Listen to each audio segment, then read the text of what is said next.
Hello friends, welcome to healthy living programme. 2021 survey ప్రకారం ఇండియాలో దాదాపుగా 10 కోట్ల మంది డయాబెటిక్తో సఫర్ అవుతున్నారు. 13 కోట్ల మంది దాదాపుగా ప్రీ డయాబెటిక్తో సఫర్ అవుతున్నారు. ఇంకా లెక్కలు రాని ఎన్నో. అంటే దాదాపుగా మన ఇండియాలో 20 కోట్ల పైననే డయాబెటిక్తో సఫర్ అవుతున్నారు. దాదాపుగా 31 కోట్ల మంది బ్లడ్ ప్రెషర్తో ఇబ్బంది పడుతున్నారు. 25 కోట్ల మంది దాదాపుగా ఒబెసిటీతో సఫర్ అవుతున్నారు. 2024లో జరిగిన సర్వే ప్రకారం 35 ఇయర్స్ దాటిన వాళ్ళలో ప్రతి నలుగురిలో ఇద్దరికి డయాబెటిక్ కానీ ప్రీ డయాబెటిక్ కానీ ఉంటుంది. సో ఈ ప్రాబ్లము వస్తుందని చాలా రోజుల నుంచి అబ్జర్వ్ చేస్తూ నేను దీని మీద కొన్ని కోర్స్ చేశాను. సో ఈ కోర్సు నేర్చుకున్న తర్వాత ఓన్లీ ఇంగ్లీష్ మెడిసిన్తో కాకుండా ఫుడ్ తోటి డయాబెటిక్ రివర్సల్ ప్రోగ్రామ్ ఒకటి స్టార్ట్ చేశాం. దీని ద్వారా చాలామందికి టైప్ 2 డయాబెటీస్ నుంచి రివర్స్ అయ్యి నార్మల్ పొజిషన్కి వచ్చింది. వితౌట్ మెడిసిన్ మనం నార్మల్గా ఫుడ్ తోటి ఇది ఎలా కంట్రోల్ చేసుకోవచ్చు అనే అవేర్నెస్ ప్రోగ్రామ్ అందరికీ అవసరం అనే ఉద్దేశంతో ఇప్పుడు ఈ ప్రోగ్రామ్ చేయడం జరుగుతుంది. టైప్ 2 డయాబెటిక్ రివర్స్ చేసుకోవడానికి ఫుడ్ ప్యాటర్న్ ఎలా ఉండాలి, లైఫ్ స్టైల్ ఎలా మార్చుకోవాలి, డైలీ ఎక్సర్సైజ్ ఏం చేయాలి, డయాబెటిక్ రాకముందే జాగ్రత్త పడడానికి ఏమేమి టెస్టులు ఉంటాయి, వాటిని ఎలా క్యాలిక్యులేట్ చేసుకోవాలనే ఆప్షన్స్ కూడా ఇందులో మీరు చూడబోతున్నారు. History of diabetic. ఒక 300 సంవత్సరాల క్రితం ఆ రోజుల్లో ఉన్న వైద్యుల దగ్గరికి కొంతమంది పేషెంట్లు రావడం స్టార్ట్ అయింది. వీళ్ళకున్న సిమ్టమ్స్ ఏంటంటే దాహం ఎక్కువ వేస్తుంది, యూరిన్ కూడా ఎక్కువ పోతున్నారు. సో అసలు అది ఎందుకు వస్తుంది, దీన్ని ఏం చేయాలి అనేది డాక్టర్స్కి అర్థమయ్యేది కాదు. ప్రపంచవ్యాప్తంగా ఉన్న చాలామంది డాక్టర్స్ దగ్గరికి ఈ సిచ్యువేషన్ జరుగుతుందన్నమాట. అసలు ఆ రోజుల్లో ట్రీట్మెంట్ రెండు రకాలుగా జరిగేది. ఒకటి ఆయుర్వేదానికి సంబంధించిన మూలికలు వాడేవాళ్ళు, లేదా బూడిదతో చేసేవాళ్ళు. అంటే ఏదన్నా ఒక ఆయుర్వేదిక్ ప్లాంట్ తీసుకొని దాన్ని బూడిదలా చేసి దాంతో చేసేవాళ్ళు. ఈ రెండే వైద్యంలో వాడేవాళ్ళు. సో ఇప్పుడు ఏమవుతుంది, ఈ పేషెంట్కి దాహం ఎక్కువ వేస్తుంది, సడన్గా యూరిన్కి ఎక్కువ వెళ్తున్నాడు, అయితే బక్కగా అవుతున్నాడు, లేకపోతే బాగా లావ్ అవుతున్నాడు, కొన్ని రోజులకు చనిపోతున్నాడు. సో ఈ వ్యాధిని చాలా రోజులు అబ్జర్వ్ చేసిన తర్వాత యూరోప్ లాంటి కంట్రీస్లో దీనికి ఒక పేరు పెట్టాలి కదా, అందుకని ఒక పేరు పెట్టారు. దీని పేరు డయాబెటిక్ అని పెట్టారు. యూరోప్లో డయాబెటిక్ అంటే పైనుంచి నీళ్ళు పోయడం, కింది నుంచి నీళ్ళు పోవడం, దీన్ని డయాబెటిక్ అంటారు. ఆ పేరు వాళ్ళకి అది వాడుకగా ఉండడం వల్ల దానికి ఆ పేరు పెట్టారు. ఇండియాలో దీనికి ప్రేమ విశిష్ట అని పేరు పెట్టారు. అంటే వాటర్ ట్యాప్ తిప్పితే నీళ్ళు పోతూ ఉంటాయి కదా, సేమ్ అలానే వాటర్ తాగంగానే పోతుంది కదా, దీనికి ప్రేమ విశిష్ట అని పేరు పెట్టారు. అయితే ఒక డాక్టర్ అసిస్టెంట్ ఒకతను ఈ పేషెంట్ ఎవరైతే ఉన్నారో డయాబెటిక్ పేషెంట్, ఇతను టాయిలెట్ పోసిన దగ్గర చీమలు రావడం గమనించి ఏంది ఇంది చీమలు వస్తున్నాయని వెళ్ళిపోయి డాక్టర్కి చెప్పాడు. డాక్టర్ వచ్చి అబ్జర్వ్ చేశాడు. సో అది ఒక తేనెలాగా చిక్కటి ద్రవంలాగా కనపడింది వాళ్ళకి. సో ఆ రోజు నుంచి డయాబెటీస్ మెల్లిటస్ అని పేరు పెట్టారు. సో ఇలాంటి సిమ్టమ్స్ని మన భారతదేశంలో, సో టాయిలెట్ అనేది చిక్కగా వస్తుంది కదా, తేనెలాగా ఉంది కదా, అందుకని మధుమేహం అని పేరు పెట్టారు. డయాబెటిక్కి సంబంధించి ఆ రోజుల్లో చాలా థియరీస్ వచ్చాయి. మనకి వాటర్ ఫిల్టర్ చేసేది కిడ్నీ కదా, ఈ కిడ్నీలో ఏదో లోపం ఉండడం వల్ల డయాబెటిక్ వస్తుందని కొంతమంది ఆ థియరీ డెవలప్ చేశారు. లేదు ఈ ఫుడ్ను ప్రాసెస్ చేసేది మన జీర్ణ వ్యవస్థ కదా, సో జీర్ణ వ్యవస్థలో ఏదో ప్రాబ్లం ఉండడం వల్ల, మన స్టమక్లో ఏదో ప్రాబ్లం ఉండడం వల్ల డయాబెటిక్ వస్తుందని కొంతమంది అన్నారు. ప్రతి పని చేయడానికి సిగ్నల్ ఇచ్చేది బ్రెయినే కదా, సో మన బ్రెయిన్లో ఏదో ప్రాబ్లం ఉండడం వల్ల, బ్రెయిన్ కంట్రోల్ తప్పడం వల్ల వీళ్ళు ఎక్కువగా వాటర్ తాగుతున్నారు. ఎక్కువగా వాటర్ తాగడం వల్ల ఎక్కువగా వీళ్ళకి టాయిలెట్ వస్తుంది. కాబట్టి ఇది బ్రెయిన్కి సంబంధించిన ప్రాబ్లం అని చెప్పి కొంతమంది ప్రచారం చేశారు. ఇలా అన్ని రీసెర్చ్లు జరుగుతూ ఉన్నాయి, కానీ దానికి పర్ఫెక్ట్ సొల్యూషన్ దొరకలా. సో పర్ఫెక్ట్ సొల్యూషన్ లేనప్పుడు ఏం చేస్తాం, సిమ్టమ్స్కి ట్రీట్మెంట్ ఇస్తాం, అంతే కదా. ఎగ్జాంపుల్కి మన దగ్గర కరోనా వచ్చింది, కరోనాకి ఒక వ్యాక్సిన్ రానంతసేపు ఏం చేసాం, ఫస్ట్ సోషల్ డిస్టెన్స్ మెయింటైన్ చేసాం, హ్యాండ్ వాష్ చేసుకున్నాం. ఒకవేళ కరోనా వస్తే వాళ్ళకి మల్టీవిటమిన్ ఇవ్వడం స్టార్ట్ చేశారు, డి విటమిన్ ఇవ్వడం స్టార్ట్ చేశారు, ప్రోటీన్ ఇవ్వడం స్టార్ట్ చేశారు. అంటే జ్వరం వస్తే జ్వరం టాబ్లెట్ ఇవ్వడం స్టార్ట్ చేశారు. అంటే ఏ సిమ్టమ్ వస్తుందో ఆ సిమ్టమ్ని కంట్రోల్ చేసుకుంటూ పోయారు, అంతే కదా.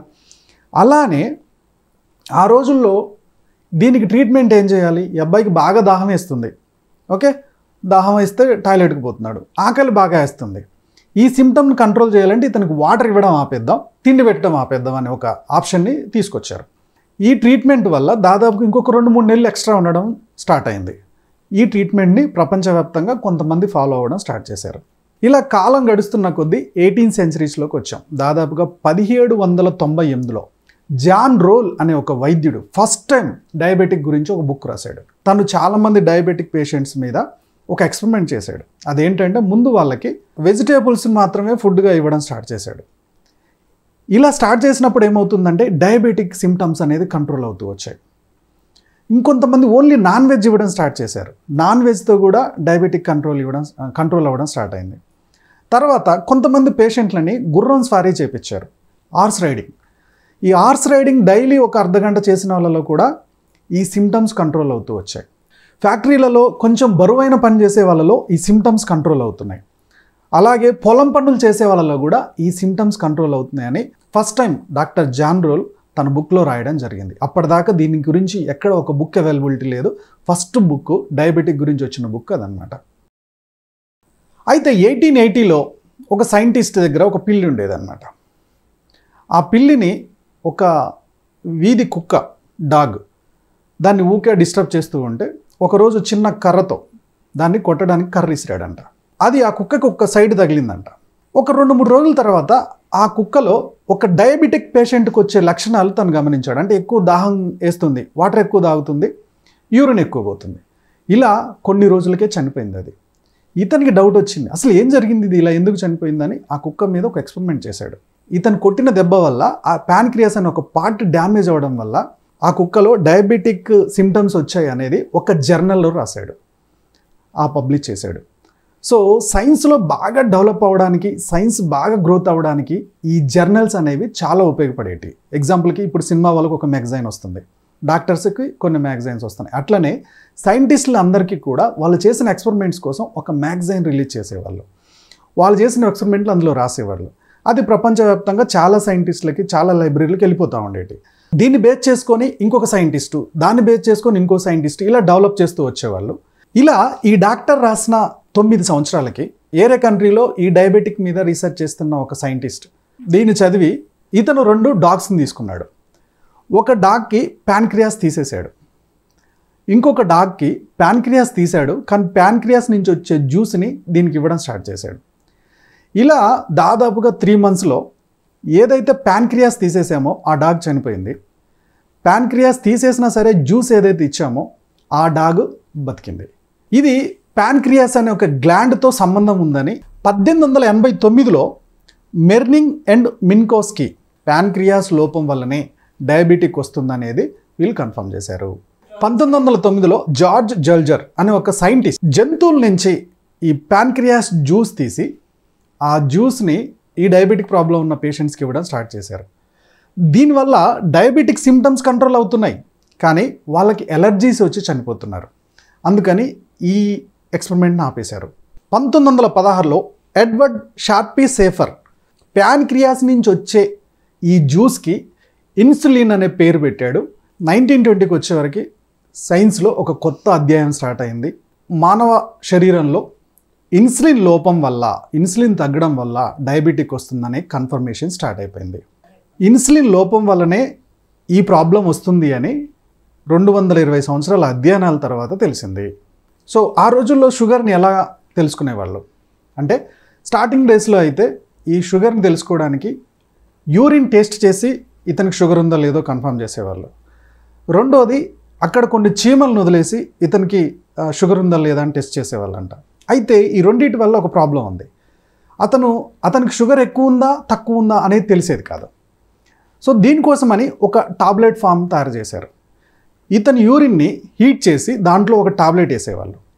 ఈ టాబ్లెట్ కలర్ ఎక్కువగా మారితే తనకి ఎక్కువ షుగర్ ఉన్నట్టు, ఈ టాబ్లెట్ కలర్ తక్కువగా మారితే దీనికి తక్కువ షుగర్ ఉన్నట్టు. ఇలా కొన్ని రోజులు నడిచింది. కాకపోతే కొంతమందికి షుగర్ ఉంది, షుగర్ సిమ్టమ్స్ ఉన్నాయి, కానీ ఈ టాబ్లెట్ టెస్ట్లో అది రావట్లా.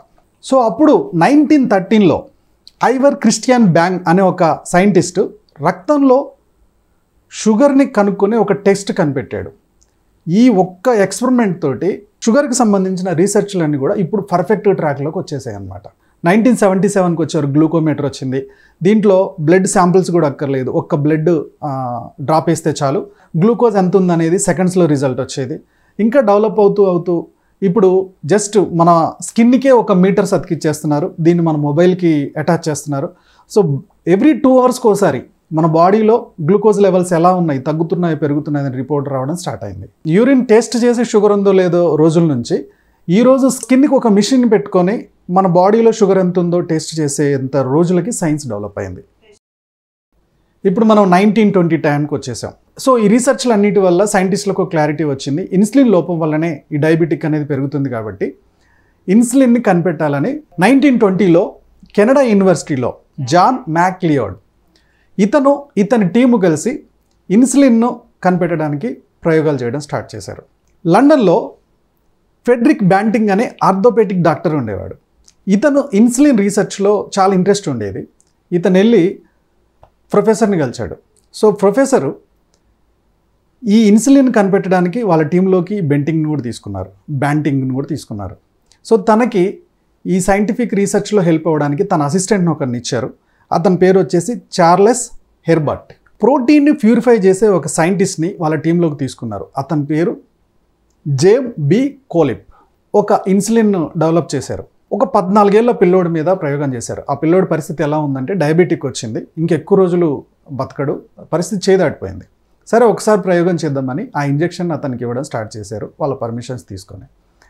సో దాదాపుగా రోజు నెమ్మదిగా ఆ ఇంజెక్షన్ వల్ల అతను నార్మల్ అయిపోయాడు. ఓకే, ఈ ఎక్స్పెరిమెంట్ తోటి ప్రపంచం అంతా ఒక క్లారిటీ వచ్చింది. ప్యాన్క్రియాస్లో ఇన్సులిన్ లోపం వల్లనే డయాబెటిక్ షుగర్ అనేది వస్తుంది. ఈ షుగర్కి ఇన్సులిన్ అనే ఒక ఇంజెక్షన్ ఇవ్వడం వల్ల ఈ ప్రాబ్లం సాల్వ్ అవుతుంది అనేది 1923లో కన్ఫర్మ్ చేశారు. అదే సంవత్సరం ఈ టీంకి నోబెల్ ప్రైజ్ కూడా ఇచ్చారు ఇన్సులిన్ కనుక్కున్నందుకు. 1950కి వచ్చేవరకు కొంతమంది సైంటిస్టులు ఇంకా ఇంజెక్షన్ వేసుకోక్కర్లేదు, టాబ్లెట్తో కూడా దీన్ని కంట్రోల్ చేయొచ్చు అని ఒక రీసెర్చ్లు చేసి టాబ్లెట్స్ కూడా డెవలప్ చేసుకుంటూ వచ్చారు. ఈ టైంలోనే అలోపతిక్ సైన్స్ ఇంకా ఏరే డెవలప్మెంట్స్ కూడా చేసుకుంటూ వచ్చింది. 1918లో పెన్సిలిన్ కనుక్కున్నారు. విటమిన్స్, మినరల్స్, ప్రోటీన్, ఫ్యాట్ ఇవన్నీ కూడా 1930స్కి వచ్చేవరకు కనుక్కున్నారనమాట. ఈ రీసెర్చ్లన్నీ త్వరగా డెవలప్ అవుతున్నప్పుడు డబ్బులు కూడా అందులో ఎక్కువ ఇన్వెస్ట్ చేయడం స్టార్ట్ చేశారు.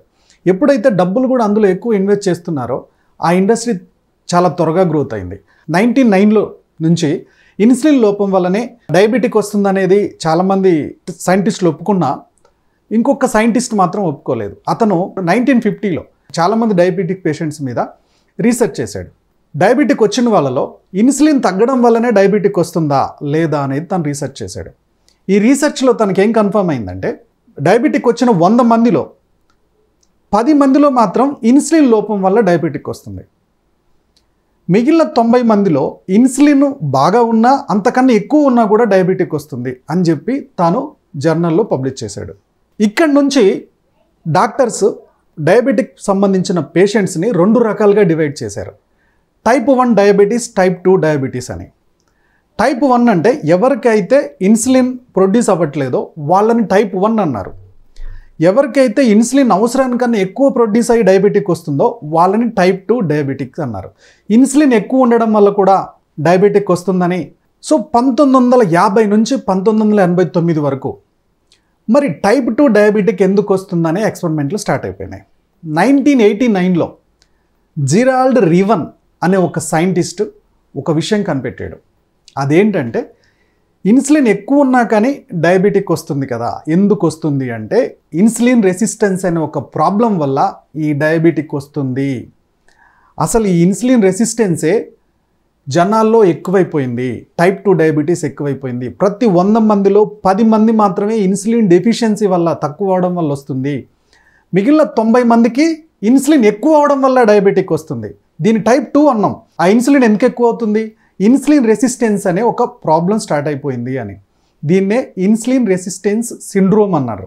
సో ఫ్రెండ్స్ 1923లో ఇన్సులిన్ లోపం వల్ల డయాబెటిక్ వస్తుంది అని చెప్పేసి ఏదైతే పుస్తకాల్లో రాసుందో ఇప్పటికీ కూడా సొసైటీలో అదే పబ్లిసిటీ జరుగుతుంది. రీసెంట్గా ఒక ఇంటర్వ్యూలో ఇన్ఫోసిస్ నారాయణ గారు ఒక మాట అన్నారు. మన ఇండియాలో కొన్ని వేల కాలేజీల నుండి లక్షల మంది స్టూడెంట్స్ బయటకు వస్తున్నారు, కానీ ఇందులో ఒక 20% మాత్రమే క్వాలిఫైడ్ స్టూడెంట్స్. మిగిలిన 80% వాళ్ళు ఎందుకు చదివారో, ఏం చదివారో, ఇప్పుడు నా ఇండస్ట్రీకి ఏం కావాలో ఆ విషయాలు కూడా వాళ్ళకి తెలియట్లేదు. అంటే కాలేజీల్లో ఓ పాతకాలం పద్ధతుల్లోనే ఆ పాత సబ్జెక్ట్నే నేర్పిస్తున్నారు. సేమ్ అదే పరిస్థితి మెడికల్లో కూడా. మెడికల్ స్టూడెంట్స్కి కూడా 1923లో జరిగిన ఆ ఎక్స్పెరిమెంటే నేర్పించారు. ఆ తర్వాత వచ్చిన సైన్స్ నేర్పించట్లేదు. ఒక మెడికల్ కాలేజ్ స్టూడెంట్కి 1950s తర్వాత ఇన్సులిన్ ఎక్కువ ఉండడం వల్ల కూడా డయాబెటిక్ వస్తుందని తెలియకపోతే ఒక నార్మల్ వ్యక్తికి ఇన్సులిన్ తగ్గడం వల్లనే కాదు, ఇన్సులిన్ పెరగడం వల్ల కూడా డయాబెటిక్ వస్తుంది. దాన్ని ఎలా కంట్రోల్ చేసుకోవాలనేది ఎప్పుడు తెలుస్తుంది? ఒక డాక్టర్ చదివిన పిల్లోడికే తెలియకపోతే ఒక నార్మల్ వ్యక్తులకి అది ఎప్పటికి తెలియాలి? జిరాల్డ్ రీవన్ అనే ఒక సైంటిస్ట్, సో ఈ ఇన్సులిన్ రెసిస్టెన్స్ అనేది చాలా హెల్త్ ప్రాబ్లమ్స్కి దారి తీస్తుందనేది ఇతని రీసెర్చ్లో కన్ఫర్మ్ అయింది. 1989లో దాదాపుగా 1990 అనుకోండి, అంటే ఈ రోజు నుంచి దాదాపుగా 50 సంవత్సరాలు ఈ రీసెర్చ్ ఎక్కువ జనాల్లోకి వెళ్ళలేదు. ఓకే, చాలా ఒక 20-30% పీపుల్కి మాత్రమే తెలుస్తుంది. సోషల్ మీడియా వచ్చిన తర్వాత ఈ రోజున చాలామంది టైప్ 2 డయాబెటిక్ని రివర్స్ చేయొచ్చని వాళ్ళు ఎవరైతే న్యూట్రిషన్కి సంబంధించిన డాక్టర్స్ ఉన్నారో వాళ్ళు దీన్ని ప్రచారం చేయడం వల్ల ఈ రోజుకి తెలిసింది జనాలకి. లేకపోతే అది ఇంకా తెలిసేది కాదేమో. ఎందుకు? సైన్స్ దాని వైపు అసలు ముందుకెళ్ళాల. కేవలం ఇన్సులిన్ డెఫిషియన్సీ దాన్ని మాత్రమే పెంచాలి, ఇన్సులిన్ పెంచుకుంటూ పోవాలనే యాంగిల్లోనే సైన్స్ డెవలప్ చేస్తుంది. కానీ టైప్ 2 డయాబెటీస్ ఇన్సులిన్ పెరగడం వల్ల వచ్చింది, ఆల్రెడీ పెరుగుతున్న దాన్ని మళ్ళీ పెంచితే ప్రాబ్లమ్స్ అవుతాయి అనే రీసెర్చ్లు చేయలేదు. సో ఇప్పుడు ఇన్సులిన్ రెసిస్టెన్స్ డెప్త్ అనాలిసిస్కి వెళ్ళే ముందు కొంచెం ఫుడ్ గురించి ఒకసారి మాట్లాడుకుందాం. ఫుడ్లో 2 రకాల ఫుడ్స్ ఉంటాయి. ఒకటి మైక్రోన్యూట్రియన్స్ అంటారు, విటమిన్స్, మినరల్స్, ఎంజైమ్స్. రెండోది మ్యాక్రోన్యూట్రియన్స్ అంటారు. ఇది 90% ఉంటుంది. మైక్రోన్యూట్రియన్స్ 10% సరిపోతుంది, మ్యాక్రోన్యూట్రియన్స్ 90% తీసుకుంటాం. ఇందులో ప్రోటీను, ఫ్యాటు, కార్బోహైడ్రేట్స్ ఉంటాయి. ఓకే, సో మన ప్రోటీన్ ఏదైతే తింటాం కదా, మనం ప్రోటీన్ ఎగ్జాంపుల్కి ఎగ్ కావచ్చు, చికెన్, మటన్, ఏదైనా నాన్ వెజ్ కావచ్చు, మనం ప్రోటీన్ ఏదైతే తీసుకుంటామో ఈ ప్రోటీను డైరెక్ట్గా ఎమినో యాసిడ్స్గా కన్వర్ట్ అవుతాయి. గుర్తుపెట్టుకోండి, ప్రోటీన్ ఏం కన్వర్ట్ అవుతుంది? Amino acids. ఫ్యాట్, మనం ఏదైతే ఫ్యాట్ తీసుకుంటాం కదా, ఈ ఫ్యాట్ ఎగ్జాంపుల్కి గీ, నెయ్యి, ఆయిల్స్, ఇవన్నీ ఫ్యాట్ కదా, ఈ ఫ్యాట్ అంతా మనకి ఫ్యాటీ యాసిడ్స్గా కన్వర్ట్ అవుతాయి. కానీ ఏదైతే కార్బోహైడ్రేట్ ఉందో, ఈ carbohydrates carbon plus hydrogen plus oxygen, okay, ఈ 3 కలిస్తే మన బాడీలో ఎనర్జీ రిలీజ్ అవుతుంది. ఏవైతే కార్బోహైడ్రేట్స్ ఉన్నాయో స్టమక్లోకి వెళ్ళిన తర్వాత మెటబాలిజం స్టార్ట్ అయిన తర్వాత ఈ కార్బోహైడ్రేట్స్ మనకి గ్లూకోజ్గా కన్వర్ట్ అవుతాయి. అంటే గ్లూకోజ్ అంటే గుర్తుపెట్టుకోండి షుగర్, గ్లూకోజ్గా కన్వర్ట్ అవుతాయి. ఓకే, సో మన బాడీలో గ్లూకోజ్ కన్వర్ట్ అయిన తర్వాత ఈ గ్లూకోజ్ రిలీజ్ అయిన మరుక్షణంలో ప్యాన్క్రియాస్ ఇన్సులిన్ రిలీజ్ చేస్తుంది. ఎందుకంటే ఈ గ్లూకోజ్ తీసుకెళ్ళడానికి ఒక క్యారియర్ కావాలి, ఇన్సులిన్. ఇన్సులిన్ ఈ గ్లూకోజ్ని తీసుకొని మన బాడీలో ఉన్న ప్రతి సెల్ దగ్గరికి వెళ్తుంది. ఆ సెల్కి దీన్ని అప్పచెప్పి వచ్చేస్తుంది. ఇది మన బాడీలో జరుగుతున్న ప్రాసెస్. ఎప్పుడైతే ఆ సెల్ గ్లూకోజ్ని తీసుకుంటుందో మనకి ఎనర్జీ వస్తుంది. సో మన బాడీలో 37.2 ట్రిలియన్ సెల్స్ ఉంటాయి. 1 ట్రిలియన్ అంటే 1,00,000 కోట్లు. ఇప్పుడు మన ఐ ఉంది కదా, కొన్ని లక్షల కోట్ల సెల్స్ కలిస్తే ఈ ఐ తయారవుతుంది. ఓకే, మన బోన్స్ అన్ని కొన్ని లక్షల కోట్ల సెల్స్ కలిస్తే మన బోన్స్, మన హెయిర్, మన ఫీట్, ప్రతిది కూడా బాడీ ప్రతిది కూడా 37.2 ట్రిలియన్ సెల్స్ అన్నీ కలిసి ఒక బాడీ తయారైంది. ఒక్క సెల్ను మనం ఒక ఇటుక అనుకుంటే, ఒక ఇల్లు కట్టడానికి మనం ఎన్ని ఇటుకలు యూజ్ చేస్తే ఆ ఇల్లు తయారవుతుంది. సేమ్ అలానే కొన్ని కోట్ల సెల్స్ కలయికే మన బాడీ. స్కిన్, ఎయిర్, ఐ, లోపల ఆర్గాన్స్, బ్రెయిన్, హ్యూమన్ బ్రెయిన్, ఇలా ప్రతిదీ కూడా సెల్స్ తోటే నిర్మితం అవుతుంది. సో ప్రతి సెల్కి కూడా ఎనర్జీ కావాలి. ఈ ఎనర్జీ అంటే నథింగ్ బట్ గ్లూకోజ్ లేదా షుగర్ అనొచ్చు. మనం ఈజీగా అర్థం చేసుకోవడానికి మామూలుగా అయితే గ్లూకోజ్ అనాలి, నేను షుగర్ అంట. మనం ఫుడ్ తీసుకుంటాం, స్టమక్లో ఇది మెటబాలిజం స్టార్ట్ అవుతుంది, అంటే బ్రేక్ డౌన్ స్టార్ట్ అవుతుంది. ఈ బ్రేక్ డౌన్ స్టార్ట్ అయ్యి మన ఫుడ్ కాస్త గ్లూకోజ్గా మారుతుంది, షుగర్గా మారుతుంది. ఈ షుగర్ అనేది ఒక క్యారీ బ్యాగ్ అనుకుందాం, ఒక బ్యాగ్ అనుకుందాం, షుగర్ బ్యాగ్. ఓకే, ఈ బ్యాగ్ని తీసుకెళ్ళడానికి దానికి ఒక కూలి కావాలి. ఓకే, ఈజీగా అర్థం కావడానికి చెప్తున్నా, దానికి ఒక లేబర్, కూలి కావాలి. ఆ కూలి ఎవరంటే ఇన్సులిన్. ఇన్సులిన్ అనేది మనకి ఇప్పుడు కరోనా వ్యాక్సిన్లో వైరస్ చూసాం కదా, ఒక రౌండ్గా దీన్ని కుచ్చుకునేటట్టు ఉంటుంది కదా, సేమ్ అలానే ఇన్సులిన్ ఒక క్యారీ చేయడానికి ఒక హుక్ లాగా, హుక్ షేప్లో ఉంటుందన్నమాట అది. సో ఈ బ్యాగ్ని హుక్ లాగా పట్టేస్తుంది. ఇప్పుడు అది మన బాడీలో ఇంకొక నిర్మాణం కూడా ఉంది, రక్తనాళాలు, బ్లడ్ వెజిల్స్ ఉంటాయి కదా, ఇవన్నీ మనకి మొత్తం రోడ్స్ అన్నమాట అవి. ఈ రోడ్డులో దానికి అటు ఇటు జర్నీ చేసేది ఏంటి? బ్లడ్. ఈ బ్లడ్ అనేది మనం ఒక వెహికల్ అనుకుందాం. ఓకే, సో ఇప్పుడు ఏమవుతుంది, మన స్టమక్లోకి వచ్చిన గ్లూకోజ్ని ఇన్సులిన్ అనే కూలి వెళ్ళిపోయి లారీ ఎక్కేస్తాడు, మన బ్లడ్లోకి వచ్చేస్తాడు. సో ఆల్రెడీ రోడ్లు వేసి ఉన్నాయి కాబట్టి బ్లడ్ మంచిగా రోడ్లో వెళ్ళిపోతూ ఉంటుంది. సో ఇన్సులిన్ ఆ సెల్ దగ్గరికి వెళ్ళిపోయి, బాబు నేను నీకు ఎనర్జీని తీసుకొచ్చాను అని చెప్పి డోర్ కొడతాడు. సెల్ డోర్ ఓపెన్ చేస్తుంది.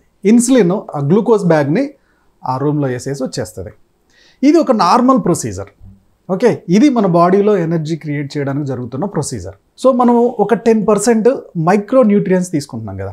ఈ మైక్రో న్యూట్రియన్స్ ఏంటేంటి, విటమిన్స్, మినరల్స్. ఇవి ఎక్కువగా ఎందులో ఉంటున్నాయి, ఫ్రూట్స్, వెజిటేబుల్స్లో ఉంటున్నాయి.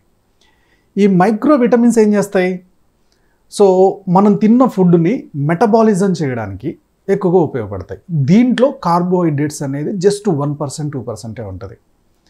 నెక్స్ట్ తినే ఫుడ్ ప్రోటీన్కి వద్దాం. ఈ ప్రోటీన్ ఫుడ్ ఐటమ్స్ అంటే నాన్ వెజిటేరియన్, ఎగ్ ఇలాంటి.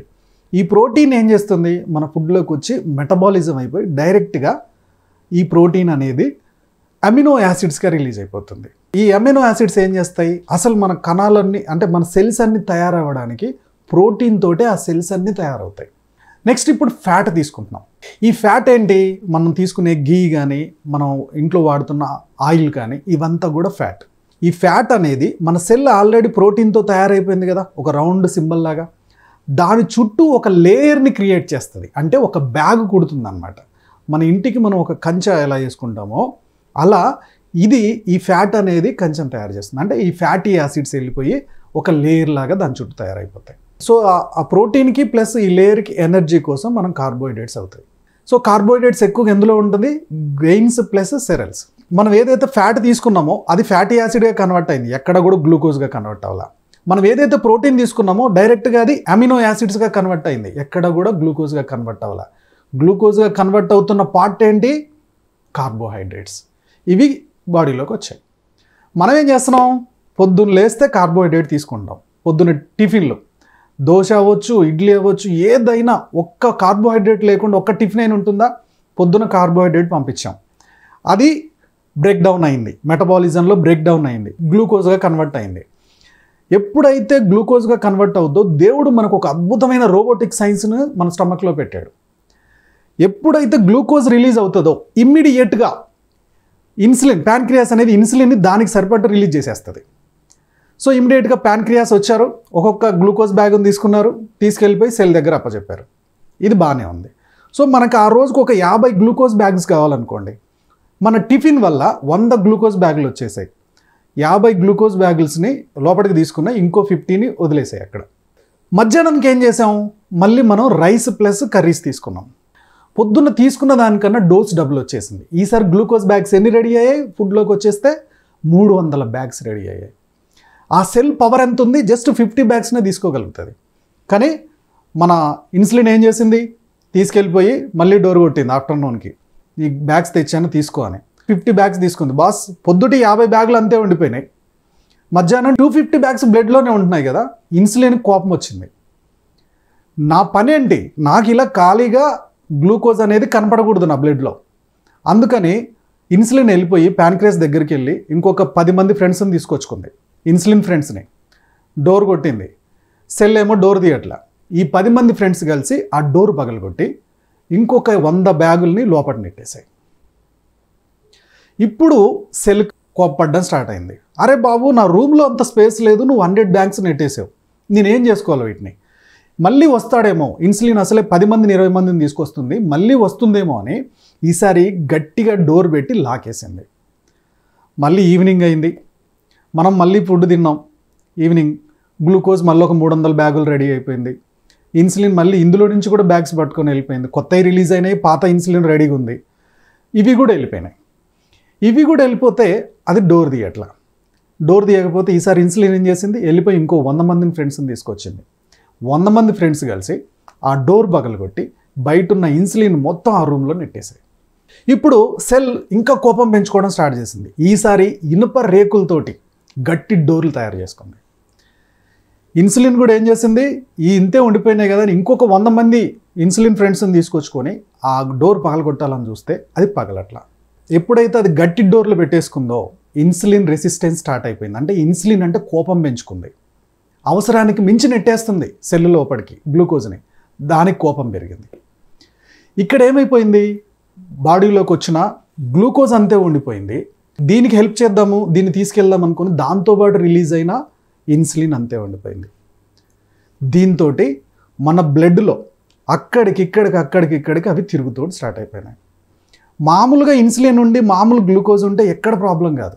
అంటే ఒక రూమ్లో 100 మంది పడితే 100 మంది జనాలు ఉంటే పెద్ద ప్రాబ్లం లేనప్పుడు ఆ రూమ్ పెద్ద ఇబ్బంది కాదు. కానీ అదే రూమ్లో 1000 మెంబర్స్ని నిలబెట్టాల్సి వచ్చినప్పుడు ఆ రూమ్ టైట్ అయిపోతుంది.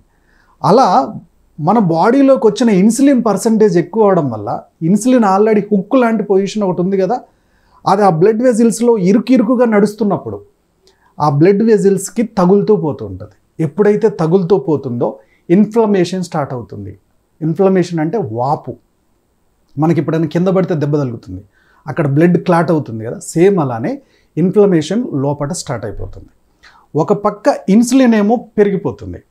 ఇన్సులిన్ పెరుగుతున్నప్పుడు ఏమవుతుంది, ఇన్సులిన్ అనేది మన బ్లడ్ అనేది ఒక వాటర్ అండి, 50% వాటరే, వాటర్లానే మెర్జ్ అయిపోయి ఉంటుంది. ఈ బ్లడ్లో మీరు ఎప్పుడైతే ఒక గులాబ్ జామ్లో మనం ఒక లిక్విడ్ తయారు చేస్తాం కదా షుగర్ తోటి, దాన్ని బాగా కాగబెట్టి ఆ షుగర్ని వాటర్లో కలిపితే ఎలా ఉంటుంది, మన ఫింగర్ కొంచెం పానకం, చక్కెర పానకం తగిలితే ఎలా ఉంటుంది, అలాంటిది ఈ వాటర్లో గ్లూకోజ్ మిక్స్ అయిపోతుంది. ఒక పక్క గ్లూకోజ్ పెరుగుతుంది, ఒక పక్క ఇన్సులిన్ పెరుగుతుంది. గ్లూకోజ్ వచ్చిందంటే చాలు ఇన్సులిన్ ఆటోమేటిక్గా పాతవి ఉన్నాయి సరిపోద్ది కదా అని చూడదు, ఇది రిలీజ్ అవ్వడం ఆటోమేటిక్గా అవి కూడా రిలీజ్ అవ్వడం స్టార్ట్ అయిపోతూ ఉంటుంది.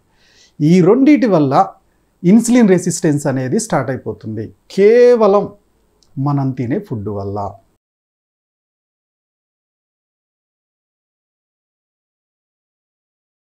ఇన్సులిన్ రెసిస్టెన్స్ వల్ల ఇక 100 ప్రాబ్లమ్స్ స్టార్ట్ అయిపోతాయి. ముఖ్యంగా ఒక 10-13 ప్రాబ్లమ్స్ బాస్, చాలా పెద్ద ప్రాబ్లమ్స్. వాటిని ఇప్పుడు చూద్దాం మనం. సో బాడీలో ఇన్సులిన్ ప్లస్ గ్లూకోజ్ అనేది రోజు మిగిలిపోతుంది. ఇలా కొన్ని సంవత్సరాలు ఇలానే మిగులుతూ ఉంటే మనకి హెల్త్ ఇష్యూస్ స్టార్ట్ అయిపోతాయి. దాంట్లో మొట్టమొదట వచ్చే హెల్త్ ఇష్యూ వచ్చేసి ఒబెసిటీ, బరువు పెరగడం, లావు పెరగడం అనేది స్టార్ట్ అవుతుంది. ఈ ఒబెసిటీ ఎలా వస్తుందంటే, ఎగ్జాంపుల్కి సెల్కి ఒక 50 బ్యాగ్సే కావాలి.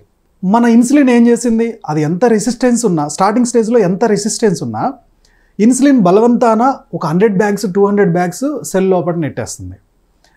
దానికి కావాల్సినంత బ్యాగ్ని కన్వర్ట్ చేసుకొని మన బాడీకి గ్లూకోజ్ని స్టోర్ చేసుకునే శక్తి లేదు, ఆ గ్లూకోజ్ని ఫ్యాట్గా కన్వర్ట్ చేసుకునే శక్తి ఉంది. ఎట్ ద సేమ్ టైం అవసరమైనప్పుడు మనం గ్లూకోజ్ కనుక మనం ఫుడ్ కనుక సరిగ్గా ఇవ్వలేదనుకోండి, ఒక 21 డేస్ ఫుడ్ లేకపోయినా బతకగలుగుతాం. ఆ సెల్ చుట్టూ ఉన్న ఫ్యాట్ ఉంది కదా, విజరల్ ఫ్యాట్, ఆ ఫ్యాట్ని గ్లూకోజ్గా కన్వర్ట్ చేసుకొని వాడుకోగలుగుతుంది. అంటే జస్ట్ స్టోరేజ్ పెడుతూ ఉంటుంది. సో ఎప్పుడైతే విజరల్ ఫ్యాట్ స్టార్ట్ అవుతుందో మీరు లావ్ అవ్వడం స్టార్ట్ అవుతారు. అన్ని ప్లేసుల్లో కూడా ఫ్యాట్ పేరుకుపోతూ ఉంటుంది. బాడీలో ఫస్ట్ ఫ్యాట్ పేరుకుపోయే ప్లేస్ ఏదైనా ఉందంటే స్టమక్ చుట్టూ, నడుం చుట్టూ. ఎందుకంటే దానికి దగ్గరలో ఎక్కువగా ఫ్యాట్ క్రియేట్ అవుతూ ఉంటుంది, అందుకని ఎక్కువగా ఫ్యాట్ పెరిగిపోతుంది. మీ హార్మ్స్లో కానీ, లేకపోతే మీ మెడ దగ్గర కానీ, మీ లెగ్స్లో కానీ, ఇలా ప్రతి పార్ట్లో కూడా విజరల్ ఫ్యాట్ అనేది పెరుగుతూ ఉంటుంది. ఇది ఫస్ట్ సిమ్టమ్. ఒబెసిటీ అనేది ఉత్తగా రాదు, ఇన్సులిన్ రెసిస్టెన్స్ వల్ల వస్తుంది. ఇన్సులిన్ రెసిస్టెన్స్ ఎందుకు వస్తుంది, కార్బోహైడ్రేట్స్ ఎక్కువ తీసుకోవడం వల్ల వస్తుంది. ఒబెసిటీ వస్తే ఇంకా అంతటితో ఆగిపోతుందా, ఒబెసిటీ తోటి కొన్ని 100 ప్రాబ్లమ్స్ ఉన్నాయి. నెక్స్ట్ ప్రాబ్లం వచ్చేసి type 2 diabetic. Type 1 just 10%, 90% problem type 2 diabetic. Type 2 diabetic ఎలా వస్తుంది, మన బాడీలోకి వచ్చిన గ్లూకోజ్ అనేది సెల్ తీసుకోవట్లేదు, బ్లడ్లోనే ఉండిపోతుంది. ఎప్పుడైతే బ్లడ్లోనే ఉంటుందో, ఈ బ్లడ్లో ఉండడం వల్ల ఆ బ్లడ్ థిక్ అయిపోతుంది. థిక్ అయిపోతున్నప్పుడు దాంట్లో ఉన్న ఇన్సులిన్ ఇన్ఫ్లమేషన్ క్రియేట్ చేస్తూ ఉంటుంది, మొత్తం ఎక్కడికక్కడ డ్యామేజ్ చేసుకుంటూ పోతుంది. ఇన్సులిన్ అనేది చాలా మంచిది, యాక్చువల్గా అదొక హార్మోన్ లాంటిది. అది ఎంతవరకు రిలీజ్ అవ్వాలో అంతవరకు రిలీజ్ అయితే ప్రాబ్లం లేదు, దాన్ని మించి డోస్ వస్తే అదొక రాక్షసుల్లా మారిపోతుంది, చాలా ప్రాబ్లం క్రియేట్ చేస్తుంది. ఓకే, సో టైప్ 2 డయాబెటిక్ ప్రాబ్లమ్స్తో సఫర్ అవుతున్న వాళ్ళు మీకే తెలియాలి ఎంత ప్రాబ్లమ్స్ సఫర్ అవుతున్నారో చూడండి. నెక్స్ట్ ప్రాబ్లం వచ్చేసి ఫ్యాటీ లివర్ స్టార్ట్ అవుతుంది. సో మీకు విజరల్ ఫ్యాట్కి ఫ్యాటీ లివర్కి చిన్న వేరియేషన్ ఉంటుంది. మన బాడీ, దేవుడు స్వతహాగా ఈ ఫ్యాట్ అనేది మన బాడీలోనే 70% తయారు చేసే ఒక ఆప్షన్ పెట్టాడు. మన లివరే 70% ఫ్యాట్ తయారు చేస్తుంది. ఫ్యాట్ ఎక్కడెక్కడ కావాలి, మన బ్రెయిన్ ఎలా అయితే ఫామ్ అవుతుంది కదా, అది ఫ్యాట్. మన సెక్స్ హార్మోన్స్ ఏవైతే ఉన్నాయో అవన్నీ ఫ్యాట్. మన సెల్స్ ఉన్నాయి కదా, ఆ సెల్స్ చుట్టూ ఉన్న లేయర్ అయితే ఉన్నాయో అవన్నీ ఫ్యాటే. ఫ్యాట్ అనేదే లేకపోతే రీప్రొడక్షన్ సిస్టమే ఉండదు. మేల్లో టెస్టోస్టిరాన్ ఫామ్ అవుతుంది కదా, అది ఫ్యాట్తో అవుతుంది. లేడీస్లో ఈస్ట్రోజన్ అండ్ ఎగ్స్ ఫామ్ అవుతాయి కదా, అది ఫ్యాట్ తోటి అవుతుంది. ఇంత ఇంపార్టెంట్ ఫ్యాట్ని బయట నుంచి కాకుండా మన బాడీ లోపలే తయారవ్వాలని చెప్పేసి 70% ఫ్యాట్ అక్కడే తయారవుతారు. అయితే ఈ ఫ్యాట్ అలా తయారవుతుంది. ఇన్సులిన్ పని జస్ట్ గ్లూకోజ్ను ఒకటే తీసుకెళ్ళడం కాదు, ఇది ఫ్యాట్ని తయారు చేసే ఒక మిషన్ మన లివర్లో ఉంటుంది కదా, ఆ మిషన్ దగ్గరికి వెళ్ళి ఆ మిషన్ ఆన్ చేస్తుంది అన్నమాట. ఆ మిషన్ ఆన్ చేసినప్పుడు ఆటోమేటిక్గా మనకి న్యాచురల్గా ఫ్యాట్ తయారవుతుంది. ఎక్కడెక్కడ ఫ్యాట్ ఎంత కావాలో అంత ఫ్యాట్ వెళ్ళిపోతూ ఉంటుంది. అయితే ఎప్పుడైతే ఓవర్ ఇన్సులిన్ ఫామ్ అవుతుందో, ఇన్సులిన్ ఫామ్ అవుతున్నప్పుడు ఒక పక్క గ్లూకోజ్ తీసుకోవడం దాని పనే, ఇంకొక పక్క ఈ ఫ్యాట్ని తయారు చేసే మిషన్ ఆన్ చేయడం దాని పనే కదా. ఈ ఇన్సులిన్ అంతా వెళ్ళిపోయి ఆ లివర్ దగ్గర ఫ్యాట్ని తయారు చేసే మిషన్ని ఆన్ పట్టుకొని కూర్చుంటాయి. ఇంకా ఏమవుతుంది, ఒక 10 నిమిషాలకు ఒక్కసారి ఫ్యాట్ తయారు అయ్యే మిషను నిమిషానికి ఒక్కసారి ఫ్యాట్ తయారు చేస్తూ స్పీడ్ పెంచేస్తుంది. అంటే మనం ఒక వీడియోని 2x స్పీడ్లో చూస్తే ఎంత స్పీడ్గా అవుతుందో మన ఫ్యాట్ అంత స్పీడ్గా తయారవుతూ ఉంటుంది. ఈ ఫ్యాట్ ఫస్ట్ ఎల్డిఎల్గా ఉంటుంది. ఓకే, ఈ ఫ్యాట్ని జర్నీ చేయడానికి దాని చుట్టూ ఒక వాటర్తో ఒక లేయర్ తయారు చేస్తారు, దాన్ని ట్రైగ్లిజరైడ్ అంటారు. సో ఇది అన్ని పార్ట్స్కి వెళ్తుంది. బ్రెయిన్ దగ్గరికి వెళ్తుంది, బాస్ నీకు ఫ్యాట్ కావాలా, ఎన్ని బ్యాగులు కావాలో తీసుకో అంటుంది. ఓకే, కిడ్నీస్ దగ్గరికి వస్తుంది, నీకు ఎన్ని బ్యాగ్స్ కావాలా తీసుకో అంటుంది. ఇలా ప్రతి పార్ట్కి వెళ్ళిపోయి బ్యాగ్స్ ఇచ్చేస్తుంది. వాటికి అవసరమైనంత ఫ్యాట్ తీసుకొని మిగిలింది ఆడ వదిలేస్తారు. ఇప్పుడు హెచ్డిఎల్ ఫామ్ అవుతుంది. ఇది మన మున్సిపాలిటీ ఆఫీస్ లాగా అనమాట. మున్సిపాలిటీ వ్యాన్ వేసుకొని వచ్చి హెచ్డిఎల్ ఎంత ఉంది మొత్తం తీసుకొచ్చేసి మళ్ళీ రీసైక్లింగ్కి ఇస్తుంది. ఓకే, ఇలా రీసైక్లింగ్ అవుతుంది, రీప్రొడ్యూస్ అవుతుంది, ఫ్యాట్ బాగా పెరిగిపోతుంది. ఈ ఫ్యాట్ బాగా పెరిగిపోతుంది, ఈ ఫ్యాట్ ఏమో సరిగ్గా వాడుకోవట్లేదు. హెచ్డిఎల్ ఏం చేస్తుంది అంటే దీన్ని తీసుకుపోయి ఏం చేయాలి అని ఆ బ్లడ్లో వదిలేస్తుంది.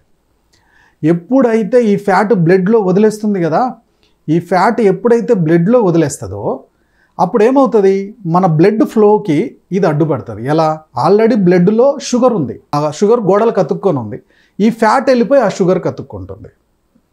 ఓకే, షుగర్ కతుక్కొని అది గుట్టలు గుట్టలుగా పెరిగిపోతుంది మన బ్లడ్ వెజల్స్లో, ఆర్టరీస్లో, అంటే పెద్ద రక్తనాళాలు చిన్న రక్తనాళాలు అన్నిట్లలో కూడా ఇది పేరుకుపోతుంది. ఎప్పుడైతే పేరుకుపోతుందో, ఎగ్జాంపుల్కి అది హార్ట్కి బ్లడ్ని తీసుకెళ్లే ప్లేస్లో కనుక ఆ ఫ్యాట్ గుట్టలు గుట్టలుగా పేరుకుపోయింది అనుకోండి, హార్ట్ అటాక్. అదే బ్రెయిన్కి వెళ్ళే ప్లేస్లో కనుక ఆగిపోయింది అనుకోండి, బ్రెయిన్ స్ట్రోక్.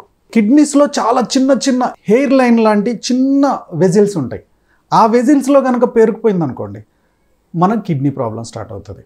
సో కిడ్నీస్లో కొన్ని వేల చిన్న చిన్న వెజిల్స్ ఉంటాయి, ఆ వెజిల్స్లోకి ఈ గ్లూకోజ్ ప్లస్ ఈ ఇన్సులిన్ వెళ్ళిపోవడం వల్ల అవి డ్యామేజ్ అయిపోయి కిడ్నీ డ్యామేజ్ స్టార్ట్ అయిపోతుంది. ఈ ఫ్యాట్ ఎక్కువ రిలీజ్ చేస్తుంది కదా, ఈ ఫ్యాట్ ఎక్కువ రిలీజ్ చేస్తున్న ఫ్యాట్ ఈ ఫ్యాట్ వల్ల మనం ఆల్కహాల్ తీసుకున్నా తీసుకోకపోయినా లివర్ ఎక్కువ ఫ్యాట్ రిలీజ్ చేయడం వల్ల లివర్ చుట్టూ ఫ్యాట్ పేరుకుపోతుంది.